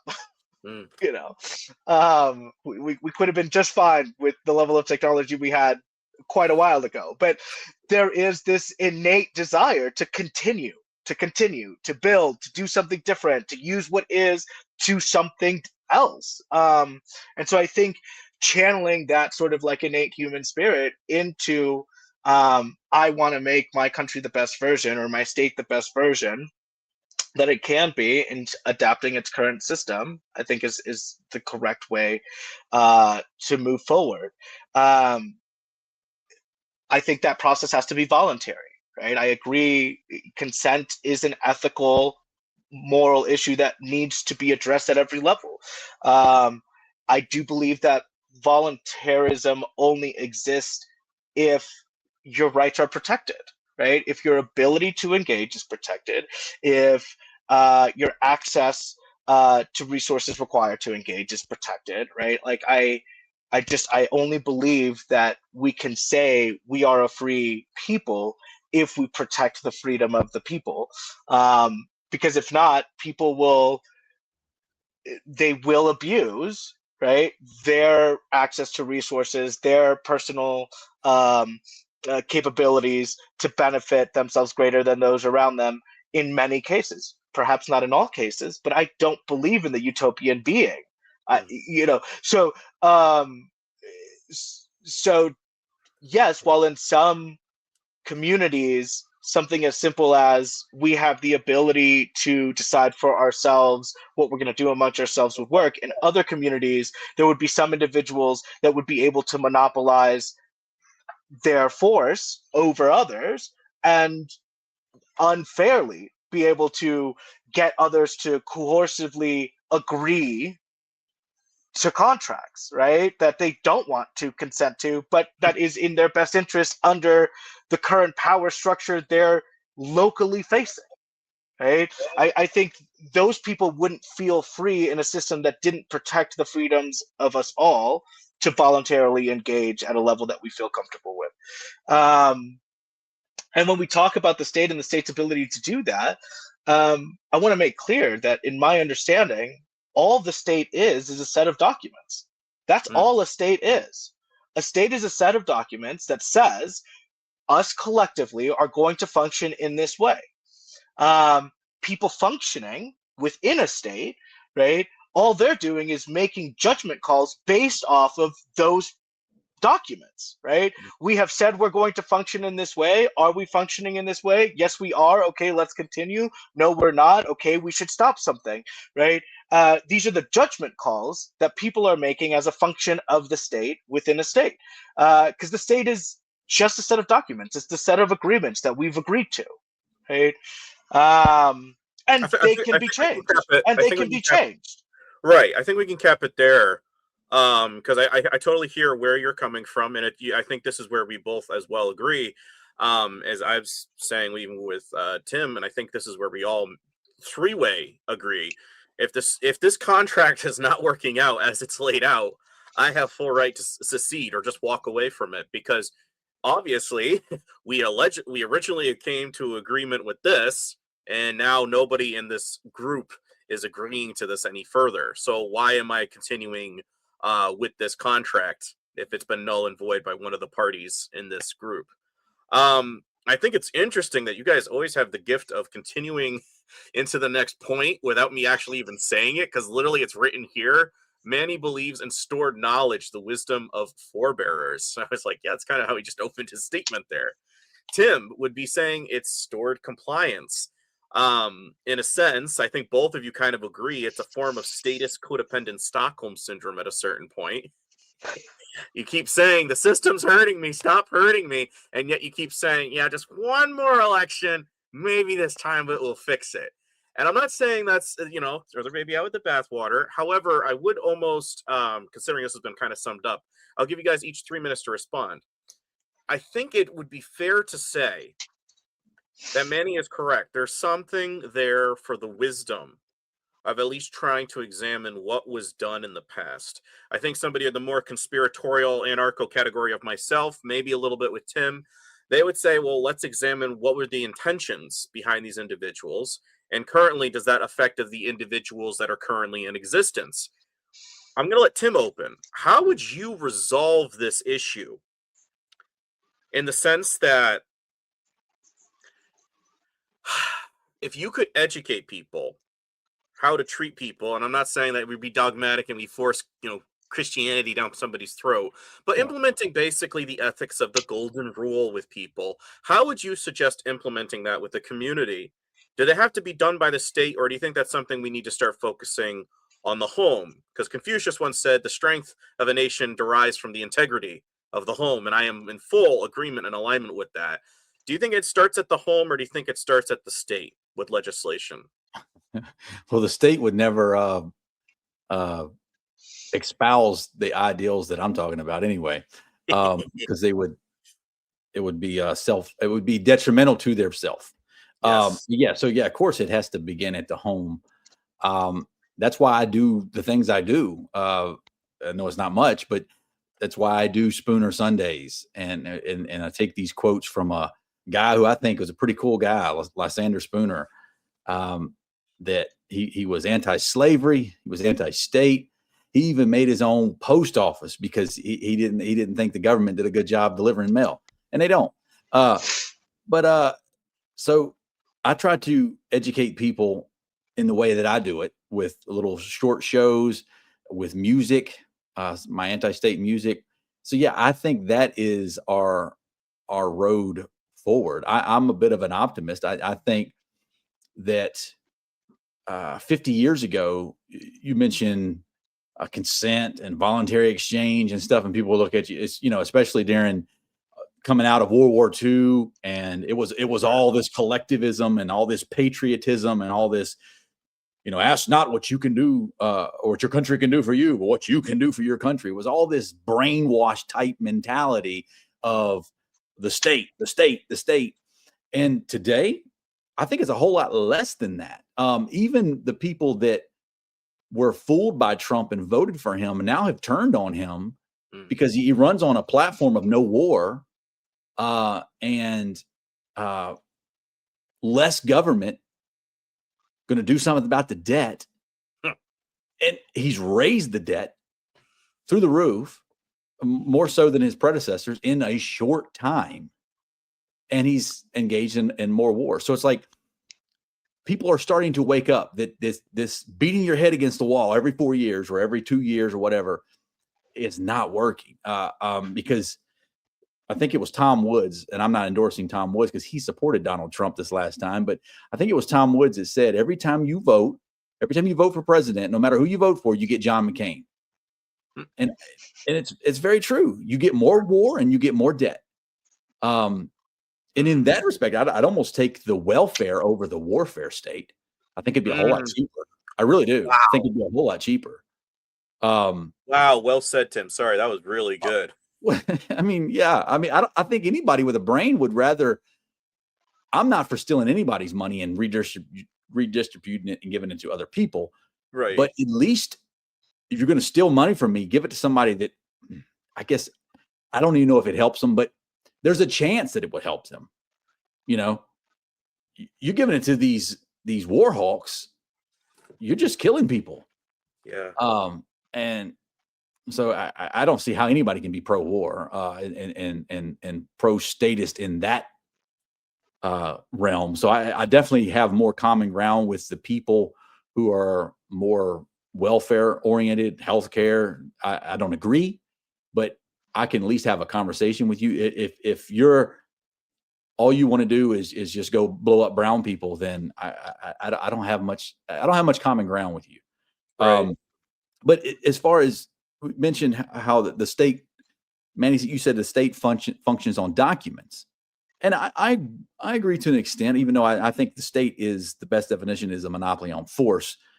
And the reason I say that, because regardless of their documents, they don't follow them. They can't even be held to their own standards. I mean, it's been proven time and time and time again. I mean, just look at us now. We're in war. They might change the term. This is not war, but you killed a supreme leader of another country with bombs. What the hell is it if it's not war? But our Constitution says if you go to war, you're supposed to have a declaration of war by the Congress. But they've bypassed that so long that that's not real. That's not real. So they can't even obey their own documents. What makes you think that this is savable? Would be my question. But no, that's fair. There was something in Our Enemy, the State by Albert J. Nock that basically paraphrased what you just said, is that everybody will be like, oh, yeah, put our money to this, put our money to that. But when it comes to the poor person in the street that's asking for $1, they're like, well, there's social programs out there for that. And I don't even agree to that. It's like, well, you can't have your cake and eat it too. It's like, well, at a certain point, are you going to give out of your own pocket and fix that problem? Or love your neighbor as yourself? Or are you going to have a program? And I think that's kind of where a lot of us are drawing the line, saying, well, the incentives sound great, and for democratic socialism, or Edward Bernstein would be paraphrasing, we could utilize the government to create these programs for those who are in need. And again, that being welfare, not just somebody grifting the system. It's like you genuinely need it. Like you're an old lady, you can't afford to, go to the grocery store. So maybe we can utilize a program and have this delivered to you, right? I don't think there's a problem with that. And I think most would be like, that sounds really nice. But ideally, we don't really see that ever being implemented. Manny, what is your response and rebuttal to what Tim just said, if you have any?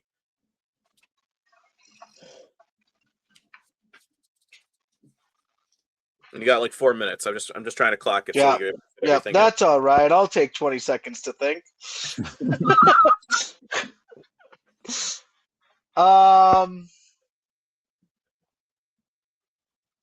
I don't know exactly what angle I want to take this from.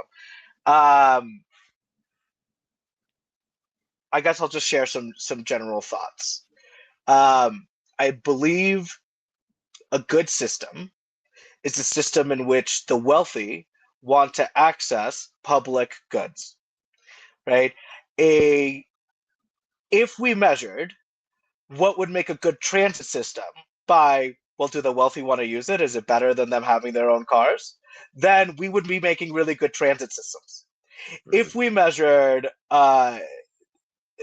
social services by, well, I don't know, what's the quality of the food that gets to that food pantry? Do the wealthy want to go get free fruit and vegetables from that food pantry? Because if it's that good, then we're making really good social services, right? I don't believe in the concept of abusing the welfare state, because I don't believe in the welfare state. I believe that I pay taxes. Taxes go to the food pantry. The food pantry is mine to access. Those are my taxes, right? Regardless if I make $100,000 a year, $1 million a year, $0 a year, I have the access to the pantry. It should not be based on how much I make. The point is that what we're doing is creating social services and programs that we all benefit from, not a select few. Not the poor minority, not the wealthy minority, but all of us, right? That we all have access. It's not that my fruits and vegetables are being taken from me and being given to the poor person. It's that by paying a little tiny bit into a group of collective fruits and vegetables being gathered into one place, now we all have access. Myself, who paid for it, and those who couldn't, right? Like, we all have access now. I have the right to go access those fruits and vegetables, right? It's not that they were taken from me and given to someone else. It's that we collectively were able to provide them for everyone. But if I am not allowed to go get those fruits and vegetables because I have too high of an income, right? Then we end up in something like the welfare state, which is preposterous, right? I'd be like this is a problem, right? The idea that only a few select people can benefit from this thing that we're all giving into is theft. I'm in total agreement, right? Like, in total agreement. And then to perpetuate the need, because the system is built off of the need, right? Also inherently broken, right? Now we have to maintain a welfare system.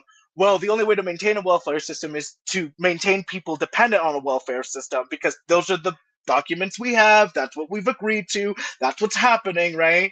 And so now, well, let's make it so that people who are on welfare will get cut off if they make excess amount, if they work excess amount, if they have excess amount, right? So what we're doing is incentivizing poverty. We're incentivizing, right, that people stay there, right? Because we need to maintain them there in order to maintain the welfare state that we've quote unquote agreed to, right?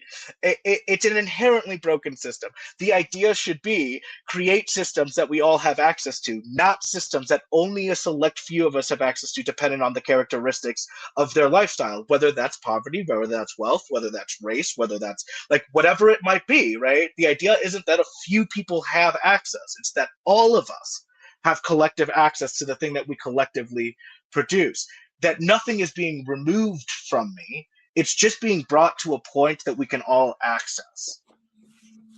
Fair enough. Well done.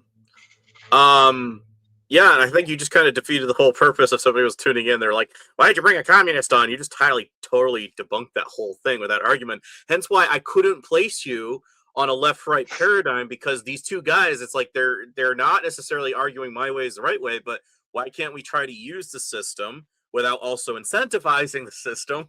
You know, like there's a perfect balance. That's what I love about you, Manny, because it puts you in a very unique perspective, as I'm not for that or the other.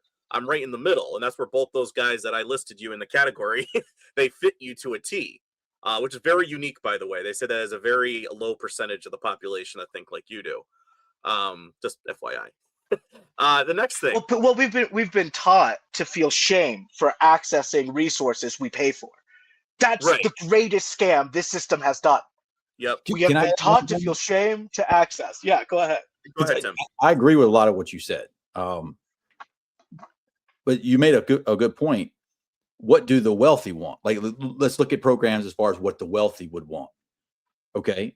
Well, my argument is, well, let's enable people to then make those same choices that the wealthy make. So it's not because the wealthy don't engage in government programs. Well, there's some corporate welfare, yes, of sure. But I'm talking about if we disconnect from that. Yeah. They are using their money to benefit themselves. I mean, it's more of a free exchange that what got them to where they're at. Yeah, some people probably used the system wrongly and exploited people. But the majority, I think, are good people, and they got there through voluntary exchange. So let's give everybody else the same thing that the wealthy had access to. And that would be not taking as much as their money, let them have more money. So then right off the top, they'll be more wealthy. And give them the same opportunities that everybody else has. And that has to do with freedom. It doesn't have to do with government programs, because the wealthy don't use the government programs anyway. Mm-hmm. So what makes the wealthy is not the state, it's access and freedom. So how do you get people to get that same ability that the wealth have? Then it's not with government. It's the opposite. It's getting rid of the government, getting them out of the way. And if everybody can benefit, if you want these programs where everybody can benefit off of them, then my argument would be, well, then what you really want is the free market, because there is no government program that supplies food to people without first stealing it from someone else or stealing the funds to then buy that food for someone. So if you want people to benefit off of a program, I think the best program is voluntary exchange. That's just me. Well, again, this is where, if I may, Manny, I'll say this. I'll throw it back to you to give us a thing, and then we'll go into the next phase. This is in part why I keep telling people, Tim, to look into the banana wars. If you don't understand all these big oil wars and this thing is like, at least look into that. And most people raise an eyebrow going like, what? Are you talking about like a cafeteria food fight? No, this is how we went to South America and exploited everybody of their resources to put the illusion of choice on the American shelves. But we had to exploit some other country's resources in order for us to have that. And that's where my critique is, and I do align with Smedley D. Butler. I was a gangster for capitalism. I had to coerce somebody to give me what they owned in order to give somebody else the option of choice where I'm from. And I think that is an exploitive system. And this is why I say capitalism or communism. When it's state regulated, it screws everybody over. Last thing, then I'll throw it over to Manny.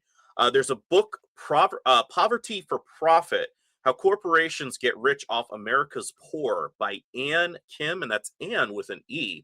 Poverty for Profit is by journalist Ann Kim that investigates how various industries profit from poverty through government-funded programs in areas like healthcare, housing, and criminal justice. The book argues that the privatization of social services creates a corporate poverty complex where businesses profit from the poor, often with the perverse incentives, such as private prisons maximizing incarceration for profit, as you were saying before. And it's kind of was tying into what you were saying right there. I would, when we're doing these discussions, I want people to actually pick up a book and not just hear what we had to say and then argue win for this guy, win for that. We're talking about humanity here, and we're trying to educate you. So just throwing in that little shout out. Manny, your rebuttal, please. Yeah, directly to the idea that it isn't the state that creates wealth, it's freedom that creates wealth. I would argue that there is no way that any individual could amass the level of wealth that we have seen individuals amass in our lifetimes without the state. Like, it just wouldn't happen. We wouldn't be on the verge of seeing the first trillionaire on this planet, a number I quite literally practically can't even fathom. Like, I don't practically understand a trillion. Right? Like, the idea that has any practical application to our reality, that a number like a trillion has a practical implication to our reality, is insane. Truly, because I don't believe that what made them wealthy was freedom. I believe what made them wealthy was the ability to get people to contract their labor for their benefit, and through a form of extortion and coercion. It is better for me to contract my labor for the benefit of this other under the current system that I am in, that they are vested in controlling and maintaining as is, right, than for me not to, right? Because I won't have access to healthcare if I don't. I won't be able to purchase groceries if I don't. I blah, blah, blah, continue down the line, all the things I won't have access to, all of the basic necessities that will be threatened, all of the basic things that will demand much more of me to be able to satisfy if I don't participate in this quote unquote voluntary exchange that isn't really voluntary, right? Like, I'm not participating in voluntary contracts. I'm participating in coercive contracts. I'm participating in inherently exploitative contracts because it's the best I can agree to at my current level in my current circumstances. It's the best I can. It's the best agreement I can achieve. Right? I don't believe that that's a free world. I don't believe that that's a world in which freedom is granting wealth. And so I wanted to respond directly to that. I wanted to say that because of a greater thought, which I think I'm losing now in this, in just how passionate I'm becoming around this idea. But when I say things like the redistribution of wealth is necessary for progress, right? What I'm saying is the wealth that has been stolen through exploitative, coercive, voluntary contracts needs to be recognized, right? Our system needs to recognize that the way we are operating is inherently exploitative, and it is and must be changed, must be rectified, right? There is no way that I can defend the idea that a trillionaire is ethically and fairly existing, right? Like, our system has failed us if that is what comes of our system. Because the rights and the freedoms of people to voluntarily engage has been compromised. It's been compromised in such a way that they are now coerced to engage. And so if we want to protect freedoms and we want to give people the same abilities, we have to give quote unquote poorer individuals, people of less wealth, access to the markets, access to greater ability to grow whatever their network might be, access to grow their resources, access to grow their education, access to grow their ability to participate in a way that would actually be voluntary. How do we do that? Well, we redistribute what has been unfairly, unjustly accumulated into social services within a new set of augmented state document rules that say, right, we will all access what we are all actually producing. Whether you make $1 million or whether you make $1, we will all go to the food pantry and get our groceries for free because we've already paid for them. All right, we're gonna call it there. I do hear where you're going with that, Manny. I think the audience as well understands. I think you were part of the food pantry system over at Asnuntuck, if I'm not mistaken, right?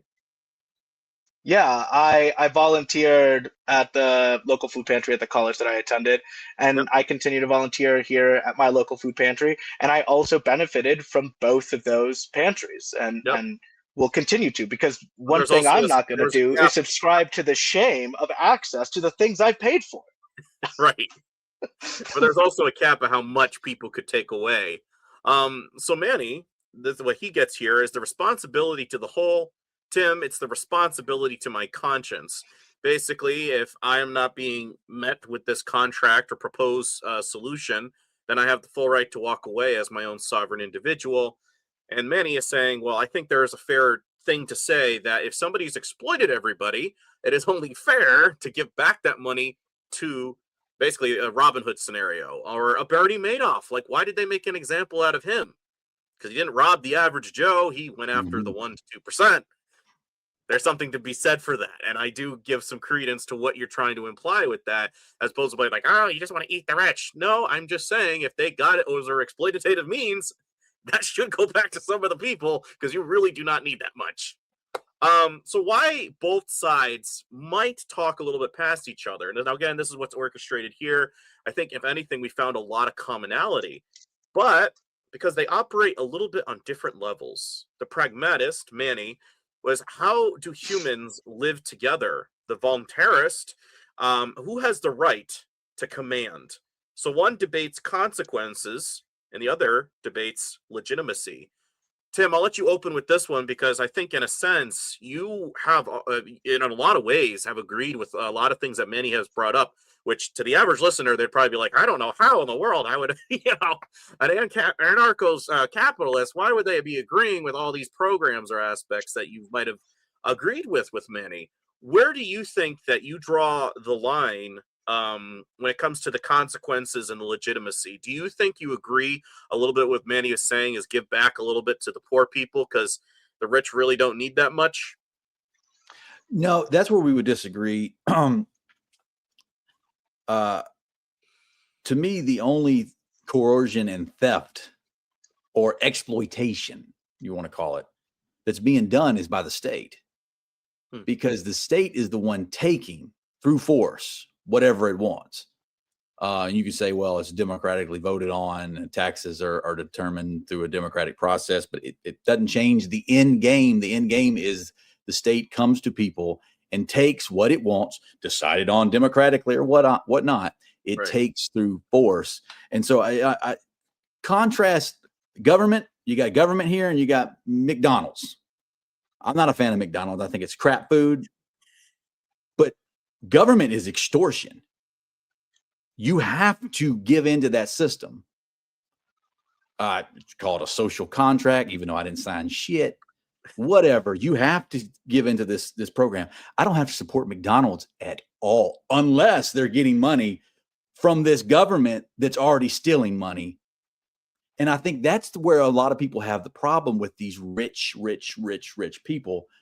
They're in so tight with the government system that they're able to buy off politicians to get this money that was stolen from us. So in that respect, yes, I agree that the rich, like, it's crazy that you have a trillionaire. But how many government contracts does someone like Elon Musk have? How many politicians are on his payroll, so to speak? Why are you? They're pushing AI big time now. Who's that benefit? It benefits these people that are connected to what? McDonald's over here, a business? Is it just Starlink or X or is that the one that's doing it? No, it's not his contacts here. It's his contacts with the state that's enabling him to grow and grow and grow and grow and grow and grow and grow. And that state is what has extorted people. McDonald's hasn't stolen a dime from me. If I go and get a Big Mac, it's voluntary exchange. I'd like to have a Big Mac, please. Yes, sir. Here you go. Here's your Big Mac. And it's an exchange. The government is not an exchange. So yeah, I think that's our biggest disagreement. I see where business has gone awry is not by telling people, hey, I don't think you're exploiting people by coming to them with a contract and saying, do you want to work for me for this wage? And they're like, yeah, it sounds good. And then they agree to it. How are you extorting them in that voluntary agreement? But then contrast that with the state. They are getting extorted. Because as we've talked about, this system is effed up. Yeah. It's broken. What are they getting out of this money that is stolen from them? They're not even giving it voluntarily. At least with a business, they're giving money. Yeah, and maybe say you get a product and it's damaged, or you get a product and it's rotten, or you get a product. You have some recourse. You can go to them without even involving the state and be like, look, dude, this is broken. This is messed up. And if you can actually talk to a human being, a lot of times they will rectify the situation. Why? Because they don't want a bad reputation of selling junk to people. The government, they don't care about his reputation. They know they're pieces of shit, and they'll keep on being pieces of shit. As long Did as any there's profit question? to I be don't remember made. what the question was. I just remember that was our No, that's fair. That does tie into it. I think again, I have to recommend that book for people because what you're describing is exactly the foundation of the Constitution. It was regulated by people who had property, and that includes slaves, Yeah. and or they had prosperity. They had money, right? Yeah. And this is how they were able to get a voice in office. It didn't benefit the farmers or the agricultural aspects, and that was a lot of contention of those who were privy to what was being adapted with the Constitution. They're like, that's well, what I'm not caused the Civil War in a lot of aspects. yeah, and again, Confederacy, There were Articles more of farmers. Confederation.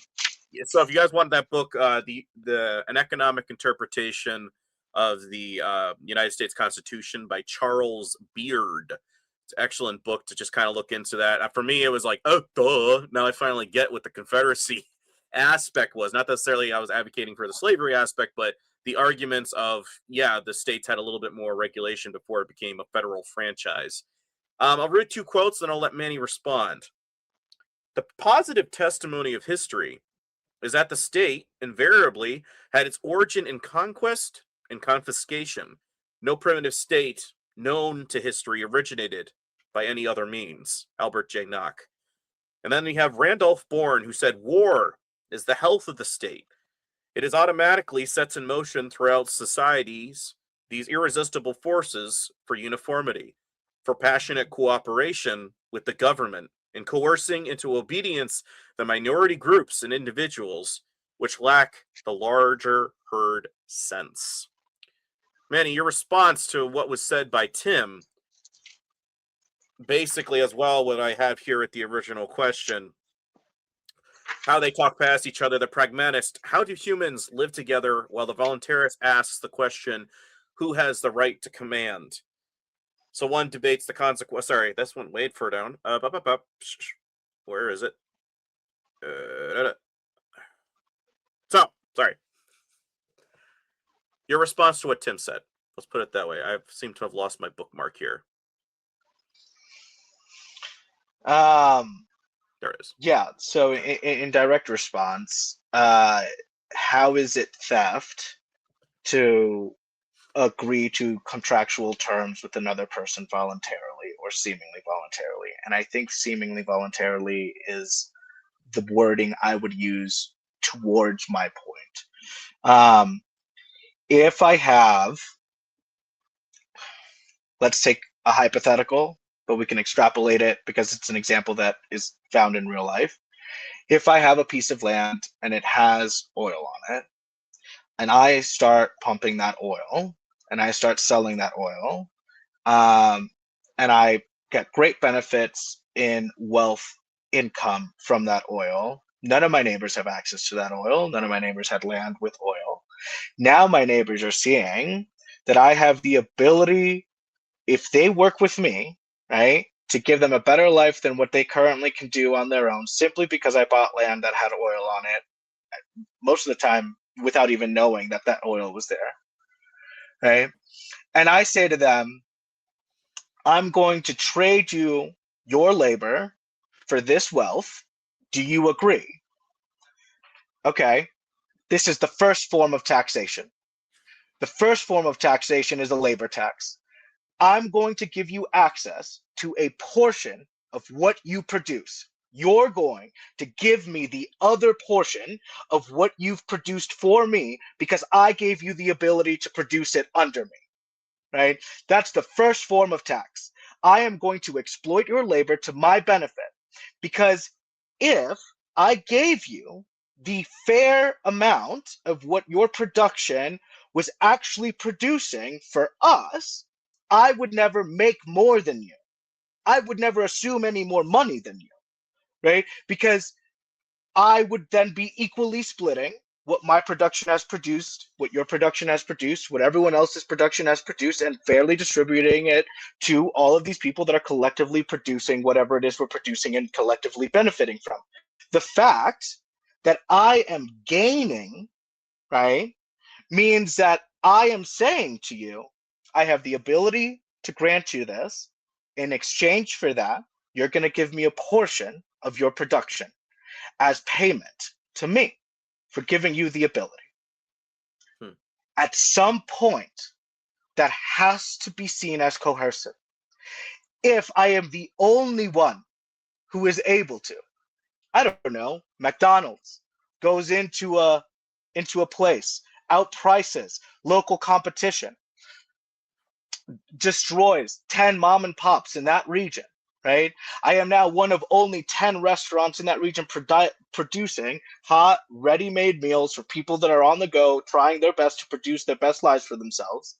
I have now reduced the options people have and coerced people into choosing me out of necessity and availability because of my ability to go in, stifle the growth of others, mass produce my availability in the region, right? And then say to people, and here's the kicker, here's where I just am like, unbelievable. Hey, I'm doing really great in this region. I came in and I destroyed everything you had going, and I'm doing really well. You want to work for me? I'm only one of 10 places you can work at now. Do you want to work for me? At some level, that has to be seen as coercive.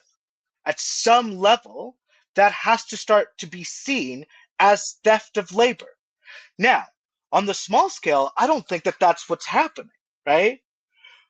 But Walmart, McDonald's, Tesla, whatever you want to call it, people that are making billions and trillions of dollars, right? They're doing it at a coercive level. They're taking advantage of the idea of voluntary exchange and making it so that people are reduced to the point of their choice because I can offer you the best thing you're going to get. You know, no one's going to offer you better than what I'm going to offer you. I don't have to offer you what you're worth. I don't have to offer you what you're producing. I just have to offer you better than what you can get from the guy next door. And I have come in and made it so I am the one that's going to offer you the best. Can I Yes, respond? Tim, I'm going to give you a chance to respond. Just to refresh everybody, this is kind of Manny's rebuttal to what Tim was saying with he doesn't agree with the aspect of distributing the wealth. Manny is outlining that if this system is solely relying on the government, how come other people are basically being exploited for their labor? Granted, I was thinking immediately, why don't they just buy company shares? But you're making an excellent point. If only one guy is making the main profit, and if I make you a shared partner, and I do that with every single person, then we're all not making any money. And this was originally my place to begin with. So what the hell, people? It's like, I'm just being a good charity donation fund that, like an ATM that just never ends and gives out to everybody.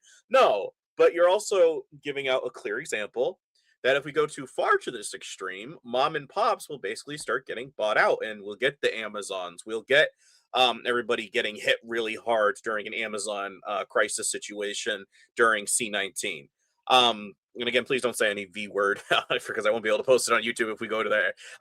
But again, I'm understanding both points, and I love it. I'm just kind of sad that you're going towards the point where we're almost wrapping up with one of the best responses that I've heard. And I'm loving both of your guys' articulation. Tim, what you have for the rebuttal to Manny's points?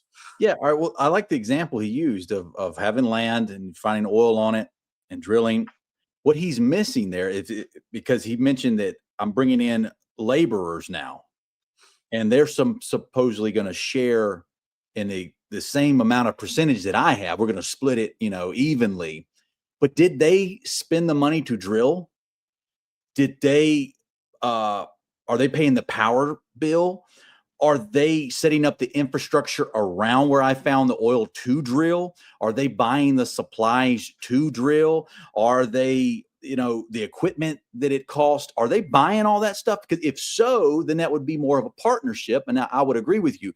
But if they're simply there to dig or use a shovel or to use the equipment that I bought, then they are not in any way equal shares with me. I am the owner. They are the laborer. And I don't, you can justify that however you want, but if I'm the one with skin in the game, there is no way a laborer is at that level with me. It just can't happen. Then you're talking about McDonald's or Walmart, coming into these little small towns and kind of taking over. And I agree. I'd rather have more mom and pop stuff. That's why in my little local town, I support the mom and pop. I hate the big corporations. I'll deal with them out of necessity.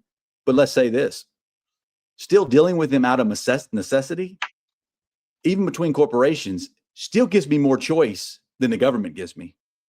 What other choice do I have as far as government do I have other than the one that is placed over me?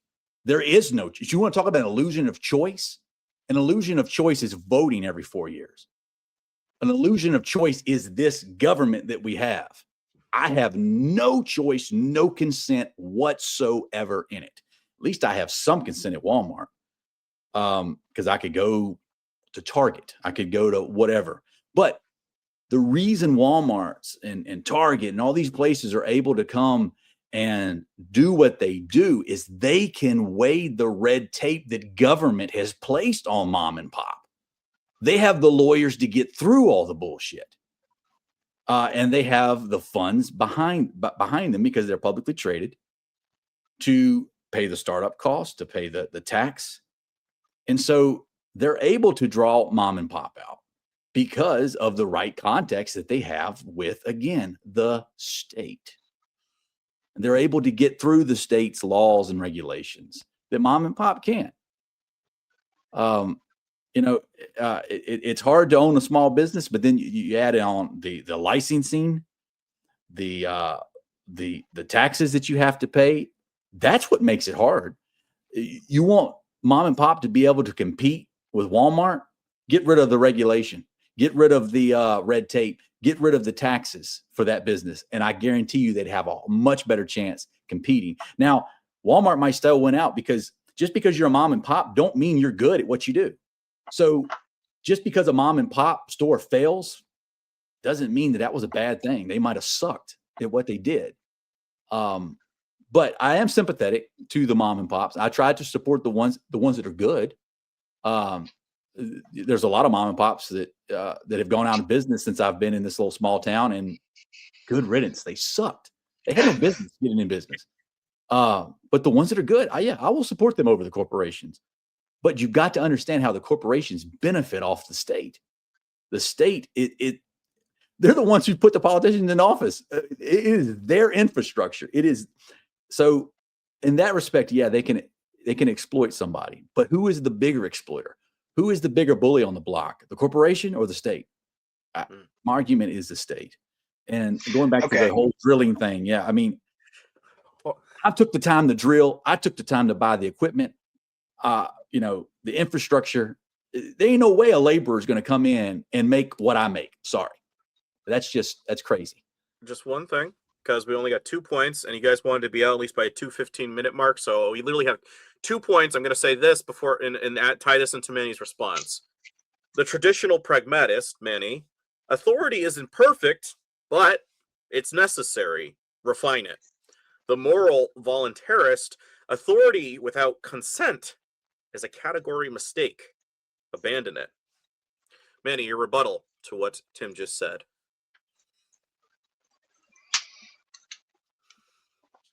I'm not missing the point that there are startup costs. I want to make that clear. I didn't make the drill. A group of laborers made the drill, right? But they have no claim at all to what I'm doing with the drill that they produced, that I would not be able to produce what I'm producing without. The laborers that I've contracted have no claim to what we're collectively producing except for what I give out to them, right? What I agree to give out to them, even though I could not produce it without them.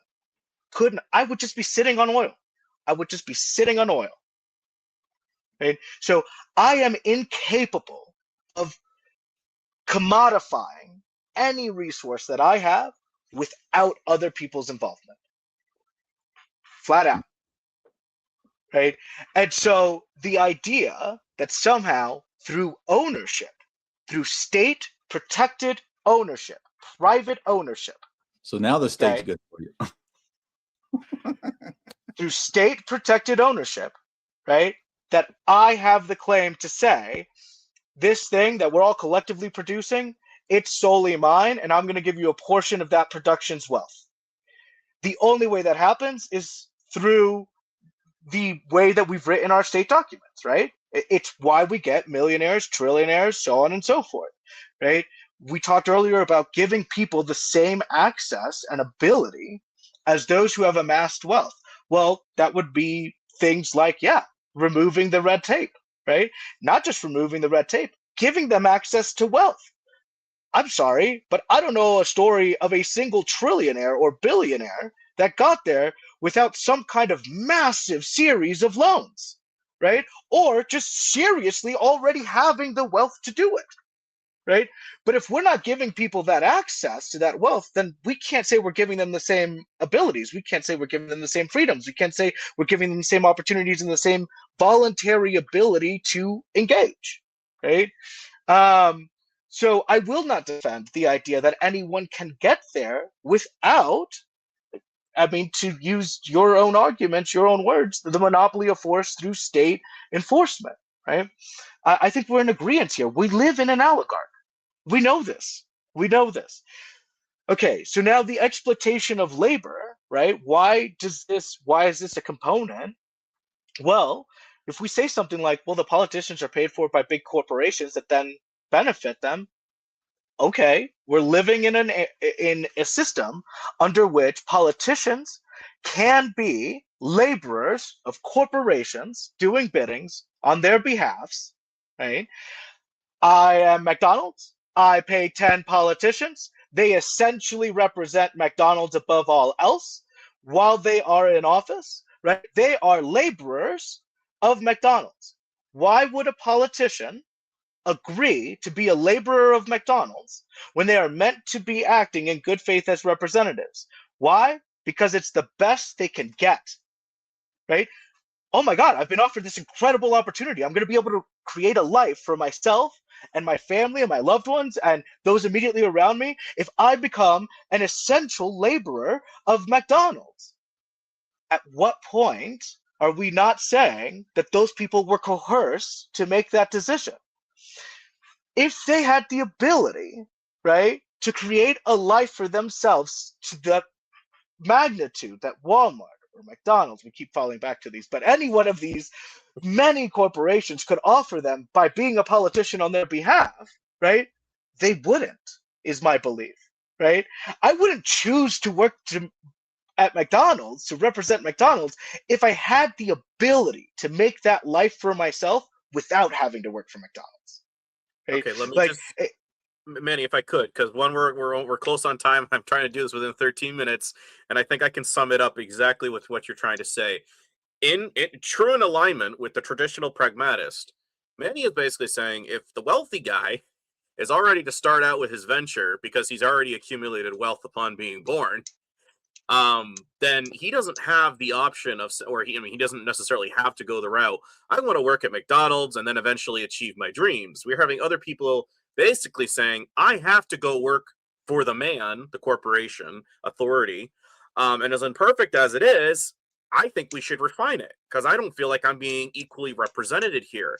Granted, yes, there is a means and a necessity for having work and labor, but if somebody is always going to have that without me, I'm just always going to be born in a poor class. I have to work in the mines and gain all that crap in my lungs because I just didn't happen to own a mine upon being born.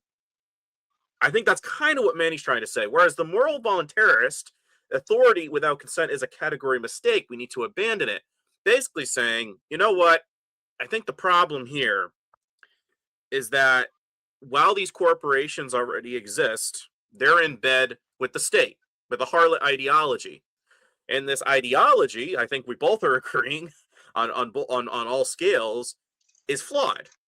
Now, Manny is basically saying we need to refine it. I think in turn, Tim is trying to say, yes, but it's almost an unnecessary evil because if we don't have a structure, which is ironic, this is kind of, I think, where it's almost turning on its head.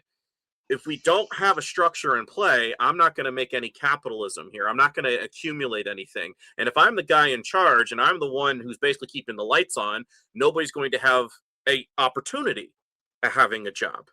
Does that make sense? Yeah, but I don't think the state needs to be involved in the guy keeping the lights on. That's where I would disagree. Okay. That's why I'm an anarcho-capitalist. I'm not a capitalist. Okay. Yeah, and the state wouldn't need to be involved, but it does mean that a group of people would have to monopolize force in order to keep that person in control of whatever it is they're claiming control over, that other people don't have access to and only are able to work for them, right? I still need a force of people behind me in order to claim that this is mine.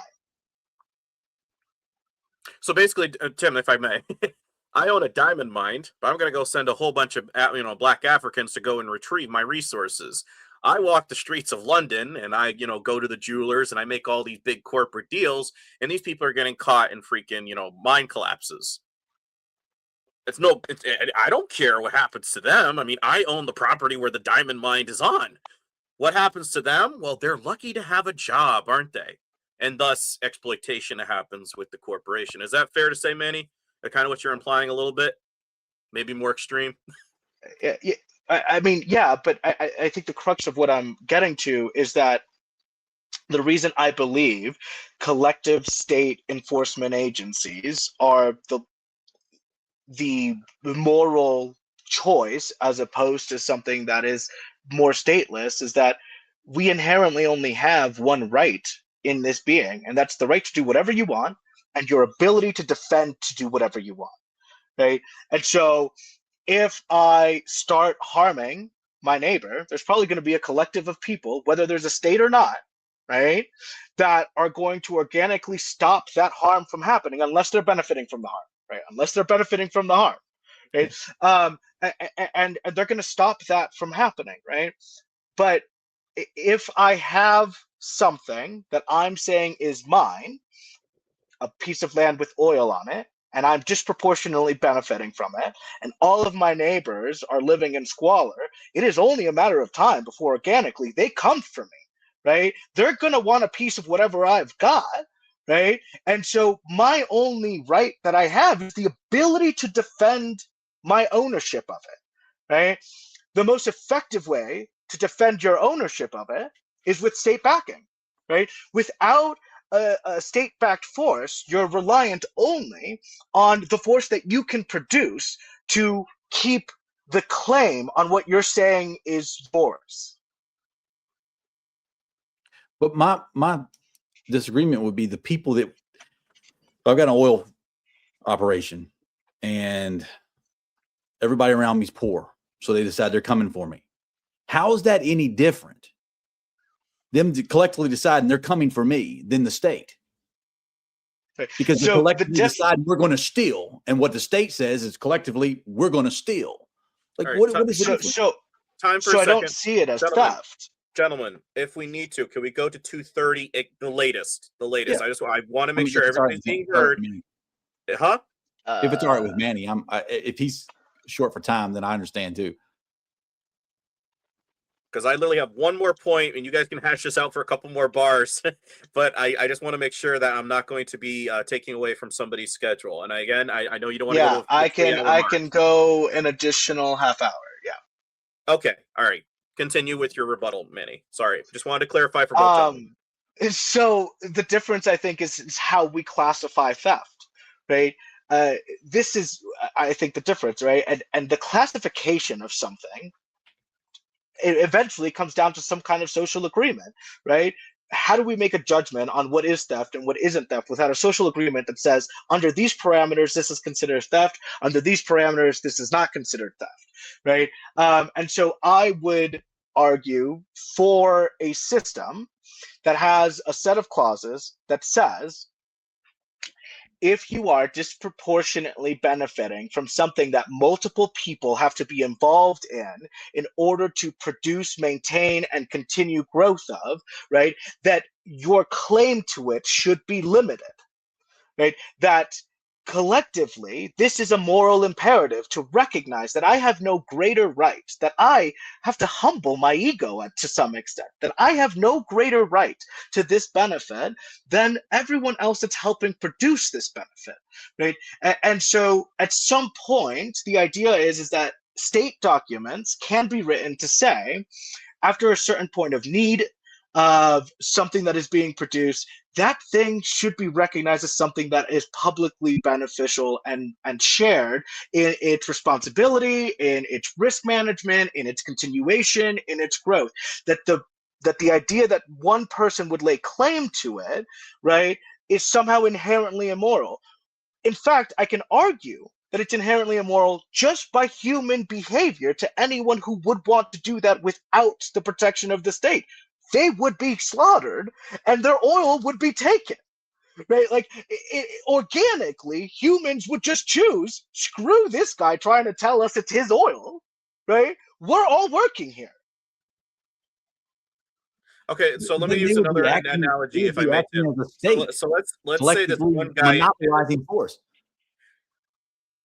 Well, the individual would have no ability to enforce their ownership without a monopolization of You force. don't have ownership at a company that you work at. That's what the biggest disconnect is. You do not have ownership, and you keep acting like, all right, these people that help me with my oil business, I'm dependent on them. They're a dime or dozen. I can go find other workers, low skilled workers, a dime or dozen. I do not need them.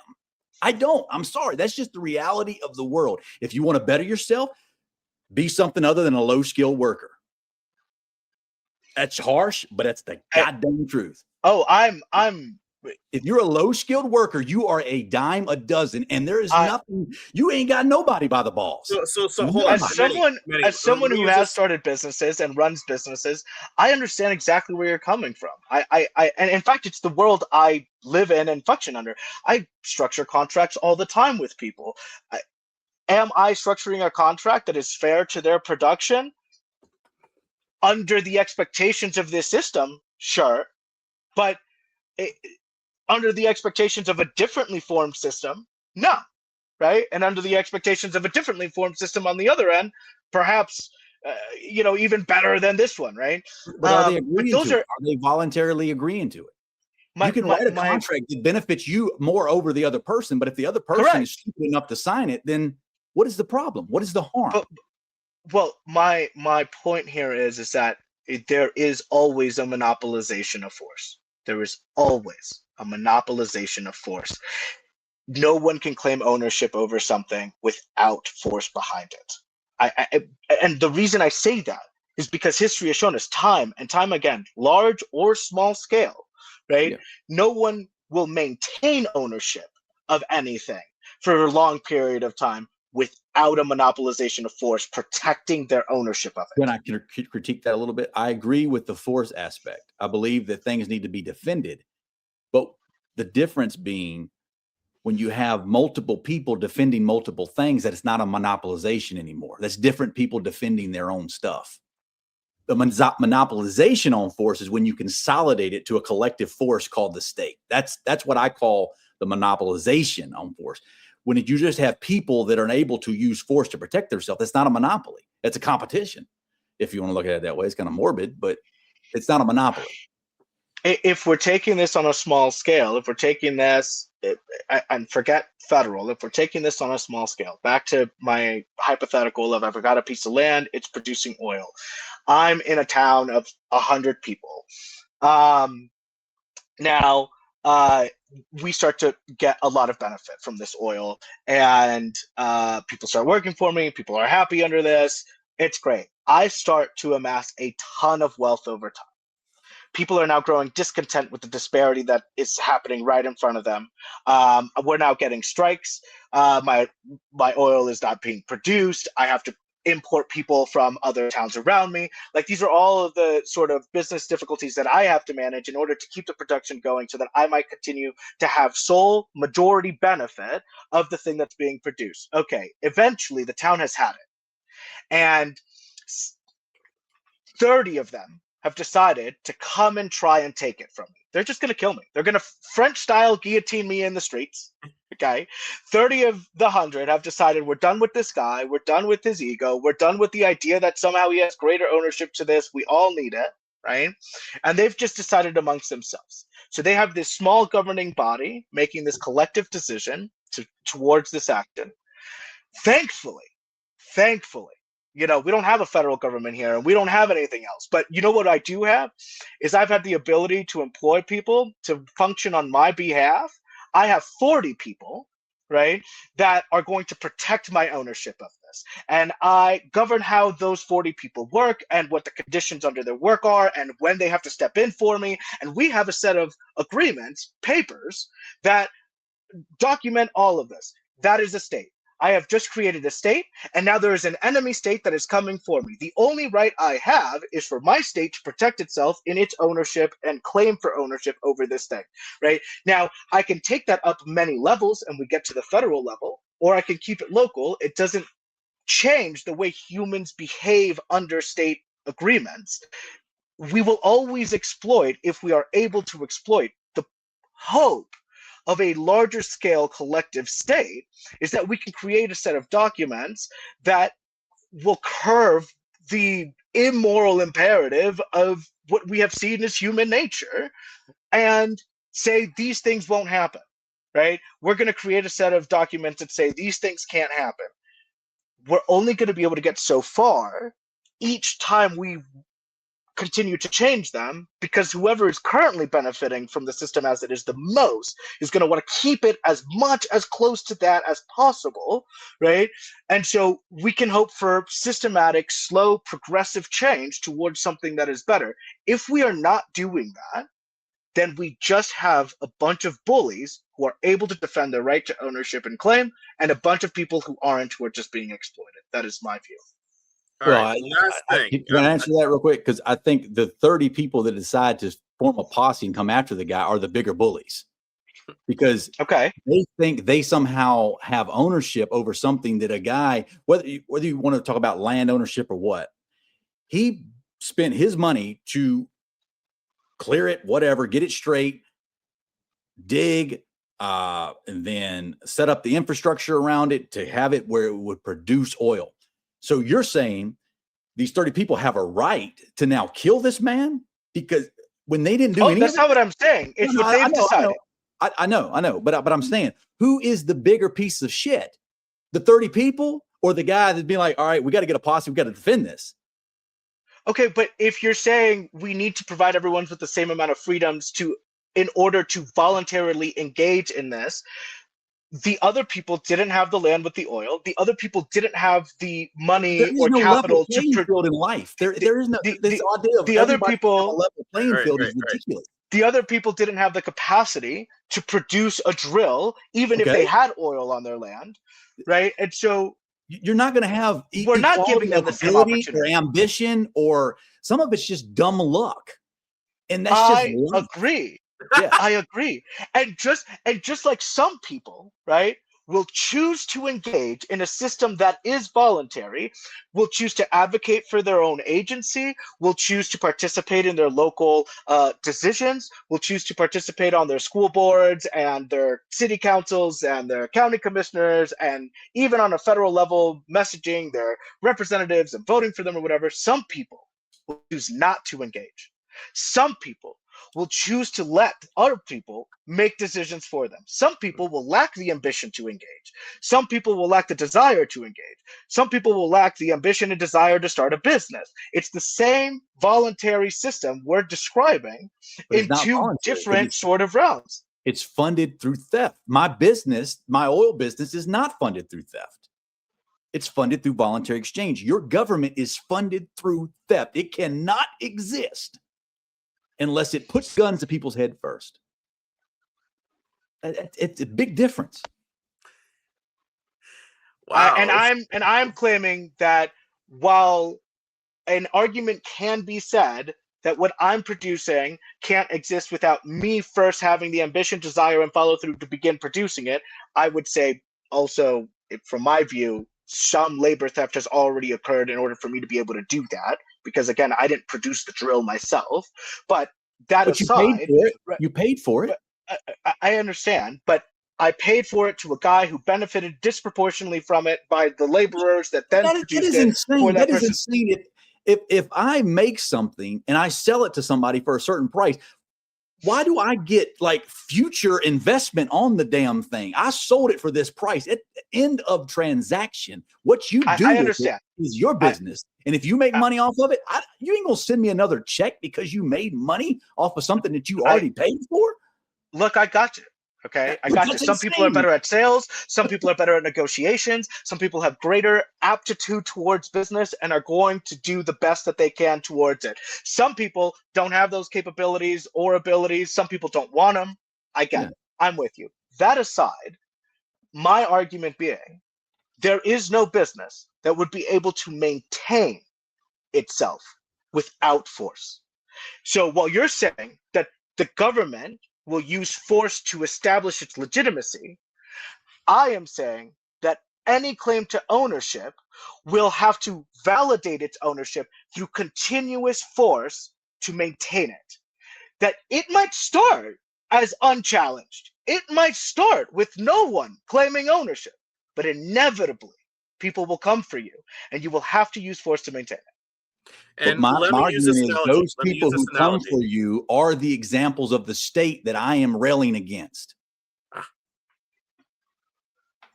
Because we could use the story of the whole, the railroad, and then they're coming through this, native land, this whatever, this person's living here all their lives, and the railroad's like, well, if you don't take my offer of this a certain amount of sum that I'm going to settle for, then I'm going to send some goons to freaking cause havoc on your ranch until you get out of the premises, and I'm able to build my railroad because this is making me profit. And I think that's in turn kind of what Manny's saying is at a certain point, you're going to have to pull a Yellowstone and get your gang together to make sure the railroad doesn't do that. And or you're going to have, your guys are going to have to shoot it out. And the railroad, they're probably going to go to the state and be like, hey, this is for the good of all society. We're providing a means of transportation. Why would we not want you to be on our side? Whereas the other one's going to say, I get his argument.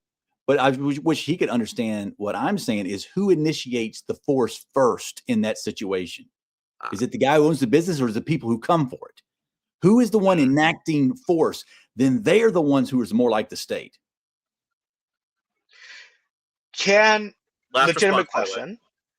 Can you claim ownership without state backing? I think so. Natural law, the whole idea of homesteading, this country was founded on, it was wild, wild west, and people, they just claimed land because they squatted on it. Now, they shouldn't have run Indians off for that. The state did go through and run Indians off before that. That shouldn't have happened. That was wrong. But the whole idea of taking a piece of land and claiming it as your own, I mean, that's been done since the beginning of time. There's nothing wrong with that. Okay. So is it your own in perpetuity past your death? Or is it a land that is currently and temporarily under your territorial claim? I think you can accumulate wealth and pass it on to your descendants or whoever you choose to pass it on to. I think that the fact that I have ownership in something, I think then that gives me the right to give that to whomever I choose to. And I believe that can only happen with state backing. All right. So because if you're not there and they're not there and you pass, right? And there's no document that says this belonged to this person and it's going to transfer to this other person. You can have a document without the state involved. I mean, we had contracts. Okay, sure. That no one agrees to except for you and I don't even know who, because no one owned the land before you claimed it. Right. Yeah. So you create a document that says I own this land and you pass that on to, let's say, your sibling after you pass on. But your sibling lives nowhere near this land. Right. No one is in recognition of that document. No one is there to protect that land as your own. Anyone is able to then take territorial claim over it and everything that's on it without force protecting it. And saying, hey, this was Tim's. Now it belongs to his sister. Yeah. But my argument is anybody who would do that is acting just like the state, but just on a mini version. Because that's what the state does. That's exactly what the state does. I would imagine that without the state, if there was just land, I would gladly go sit on a piece of land. In fact, I have a piece of land that I own right now that I wish I could build on, but the local state, not the federal state, Yes, I know. the I'm against local them all, state, brother. the local state is making it very difficult, right? Yeah.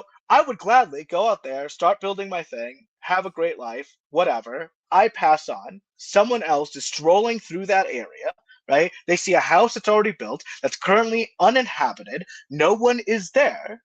Yeah, they're going to move in. What an incredible place for me to build the rest of my life off of now, right? I have now taken claim of something that had no claimer, right? I am Yeah, now the there's no claimant claim. of this. Yeah. But if there's Right. if somebody's living there and you bust in and you just take it over, you are a thief, just like the Okay. government. Okay. But, Yeah. right, I've died and there's no claimer. So now there is no ability for me to enforce the passing of that to someone of my choice without the state stepping in, without a backing of force to say, hey, this is his right, even after his death, to declare who it goes to. You can't just come in and live here.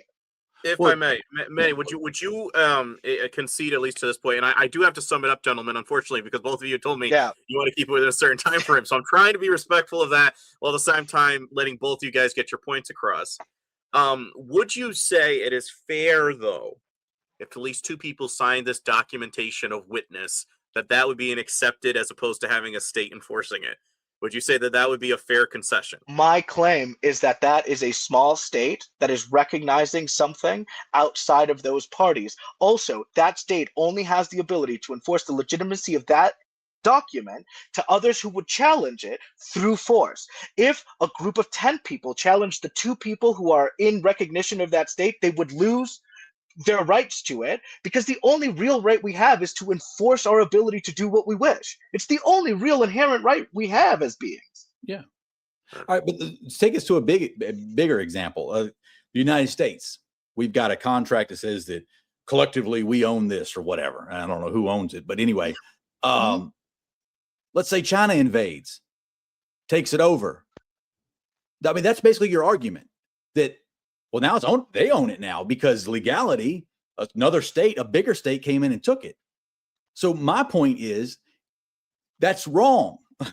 It's wrong to see someone in a house or owning a business and say, I'm going to kill you over that.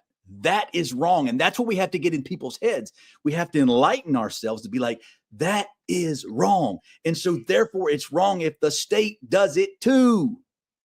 I think it's wrong to assume ownership. I think that's where exploitation begins, and that's why the state is necessary on any level. If the assumption of ownership wasn't part of our human experience, which in certain other systems could certainly be, because systems are technology. We develop systems, we enhance systems, we adapt systems. Systems are technological advancements of the human race, right?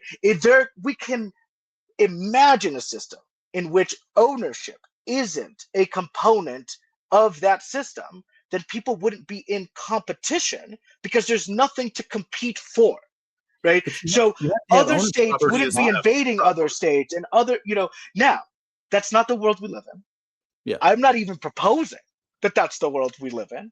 I think that there is merit to ownership. I think that there is merit to protecting ownership. I think it's easier to build systems around the idea of ownership and the maintenance of ownership.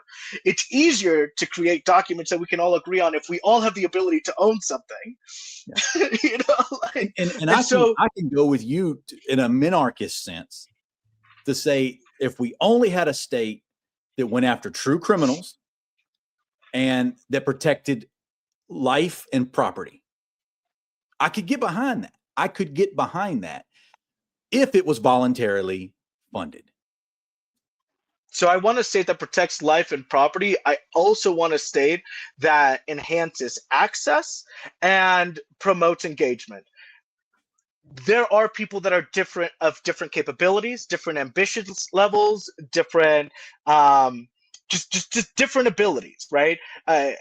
and I'm glad we're going to be cut off here because this could very quickly turn into a conversation about eugenics. We might have to do a part But 3. there are people of different abilities, right?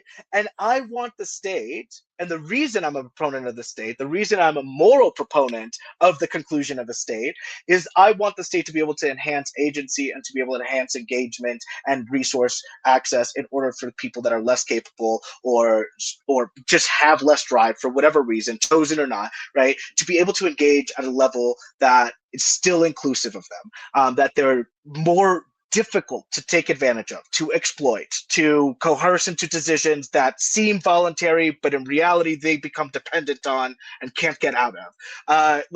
I really want a state to be there, to be able to say collectively we want to go ahead and offer as much as we can to each other while still allowing ourselves to claim some stake. But some stake being the key, not all possible stake, not trillionaire stake, right? Like, I think that can only exist because the state has protected exploitative processes. All right. Would you guys be down to doing like a part 3? Because this has started like we were doing fine, and then you guys started branching off to a whole new category. I will sum it up with 2 points. If we didn't get riled up about something, it wouldn't be a good show, you know. No, it would. Correct. I honestly love this kind of stuff because this is where I live for. I'm just munching on popcorn at this point. Leviticus 25:23 states, "The land shall not be sold perpetuity, for the land is mine, for you are strangers and sojourners with me." This verse establishes that under the Mosaic law, land cannot be sold permanently because it belongs to God, serving as the basis for Jubilee, where property returned to its original families. Now, again, for Christians, because I know Manny sometimes sends me reels, this is what the whole premise of the Book of Jubilees is about. Whether you agree, you disagree with Manny or Tim, I personally like to always promote scripture as a possible means of examining where we might have gone wrong with some things. Now, in summary, the irony is that both think they are preventing the catastrophe, which is ironic that this thing actually summarized both of your guys' culminating to this point. The pragmatist, Manny, fears civil collapse would ascend into vigilante collectives. Basically, if the only guy that owns the water is being an a-hole and says, I'm going to build a dam and keep all the water on my property, and the rest of the village is like, well, yo, I thought we were part of a village collective here. Why are you hoarding all the water? And they're going to come up there and claim all the water for themselves. Therefore, the voluntary aspect kind of falls on its head. Hence, civil collapse, allegedly. While the voluntarist says, and it's true as what Tim has been defending here, it fears the normalization of domination or coercion. Each believes the other accidentally creates the very danger they're trying to avoid. And one sentence difference, and this is the final sentence, the pragmatist is Manny. It asks, what works over time? The voluntarist asks, what is morally permissible at all? Gentlemen, closing statements. I'll allow Tim to go first, and then Manny, and maybe we could do a part 3 if you guys are down for it. Yeah. Well, yeah, I'll end with where I began, consent. Sure. I think society should be based on consent. And therefore, if I don't consent to something, then I should not be bound by it. That's basic contract understanding that you have to consent to something to be bound by it. And as Lysander Spooner so eloquently put it, I'll paraphrase him, I didn't sign shit. So, to me, this government or any government that's based on some ancestor, or probably, I don't even have any relation to any probably landowner. We were probably the poor people, maybe even slaves. But that this idea that I could possibly have this descendant that ratified the Constitution in 1776, and therefore that's consent, and that's I'm a part of it. I just totally reject. And that's why I'm anti-state. I think there is a better way. I think the better way is through voluntary exchange. It's through people trading freely and benefiting each other. The person who has something to sell is going to be benefited by getting money from the person who wants to buy it. And the person who's buying it is going to be benefited because he wants the thing that the person is selling. And it regulates itself, because if I'm a seller and I sell stuff that's crap, word's going to get out, especially in a small town. And good luck trying to keep in business if you're selling junk. I just think self-regulation and spontaneous order is the moral argument, because the other argument, the other side, has to have coercion on their side, and it's a system that's not based on consent. All right, awesome, Manny. Your closing statements. Brandon, I mean, I think you sort of summarized statements for us. I think they were pretty good. Yeah. Again, grateful to be part of spirited conversation with individuals I can genuinely say I respect. Yeah. And I do think that we all agree we're attempting to solve the same issue. Like I think we're all in accordance of what the issues are. Like, these things are messed up. They're causing problems. We really want them addressed. Some of our framework thinking leads us into different ways of how we think that's more best achieved. I think systems are technology. I think we should continue to adapt that technology and continue to think of different forms of systems and try them out and test them out and see what works, if it doesn't work, and what are the intended and unintended consequences of these new emerging systematic technologies, if we want to label them that. I subscribe to the notion that that I inherited consent, that I am living in a system right now that I've inherited whatever the system has produced for me, including the consent into that system. I've inherited the land. You froze on land. Did we lose him? We'll give him 15 more seconds, just in case. Manny, where'd you go? I think this means you win, man. Okay. By default. Now that sounds status right there. I know, it's just mean. It's like, well, by default, process of elimination. Tim sent some goons from the state to go take out the competition. No, I wouldn't. All right, Tim, while we have lost Manny at the moment into the stratosphere of the internet, oh, sorry, there you're back. Okay, Manny. We lost you for a couple seconds. Rural living. I'm sorry. I was just saying that I believe in the inheritance of a system and the consent of that system, because I'm still existing within it and continue to participate in it. Well, we might be able to do a sequel to this. I'll just kind of put a compilation of going into property and coercion, what's not coercion. Tim can kind of research a little bit more into Lark and Rose, and maybe somebody else that might be able to articulate better his position. Manny, I think you're willing to come into the room and just be like, nope, I just totally disagree. And I kind of love that aspect. I've always loved that aspect about you. You walk into the room and you're like, here's my personal experiences. What about this? You didn't consider that. And I love that about you. You're willing to come in prepared. We lost you when you said land, and we were saying that maybe some state goons came over and knocked you out so we could win the competition. So we were having a good time just teasing around in the aftermath of losing you. But Tim, if you would like to give a shout out to where people can find you, any of your products, your music, so on and so forth. Yeah, I should have put Manny and close it out. Should have put my website like y'all did. That looks sharp. I'm dumb. Yeah, just ancaptim.com. ANCAPTIM, all one word, .com. No HTTP / none of that, just ancaptim.com. Follow me on socials, Facebook, TikTok. TikTok's gotten weird. They're really cracking down. So now that they're an American company, which is same with Rumble. Yeah. Mm-hmm.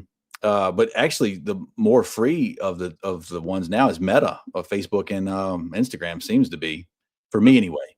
So, but yeah, follow me on those. My music's on Spotify, all of the streaming services as well. All right. Awesome. Manny, do you just want people to look at the screen, screenshot that?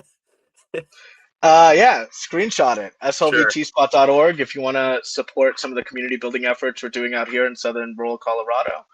You can find more information for us there. Visit if you're ever in town. And we can have conversations just like this, because I'm not sugarcoating it. If I disagree, I disagree. And I it's love that refreshing to about talk you, to other man. people who are willing to disagree. And you can find me, Mana Daily Podcast, Spotify, Rumble, YouTube, and if you can, and if you're able, Patreon. Apparently 300 people are able to find me, but they're not supporting. But you'd be surprised what $5 a month can do. That's like $60 for an entire year for $5, $36 for $3 per month. That's like $1.20 per week, I think, with the $5 thing. Really can't go wrong. And as you noticed, I didn't promote Democrat. I didn't promote Republican. I am promoting the idea of individual thought and self-articulation. You as the listener get to hear what both these individuals are saying, entertain their worldviews, and walk away with your own decision and mindset. I think that is very fair. And if you like supporting that, well, by all means, I will try to get more guests, because this is kind of what I would like to start gearing towards, is promoting individual thought and researching topics where you might find some middle ground and come together more as a collective community. And without any further ado, folks, this is the Mana Daily Podcast, and we'll catch you all on the next one.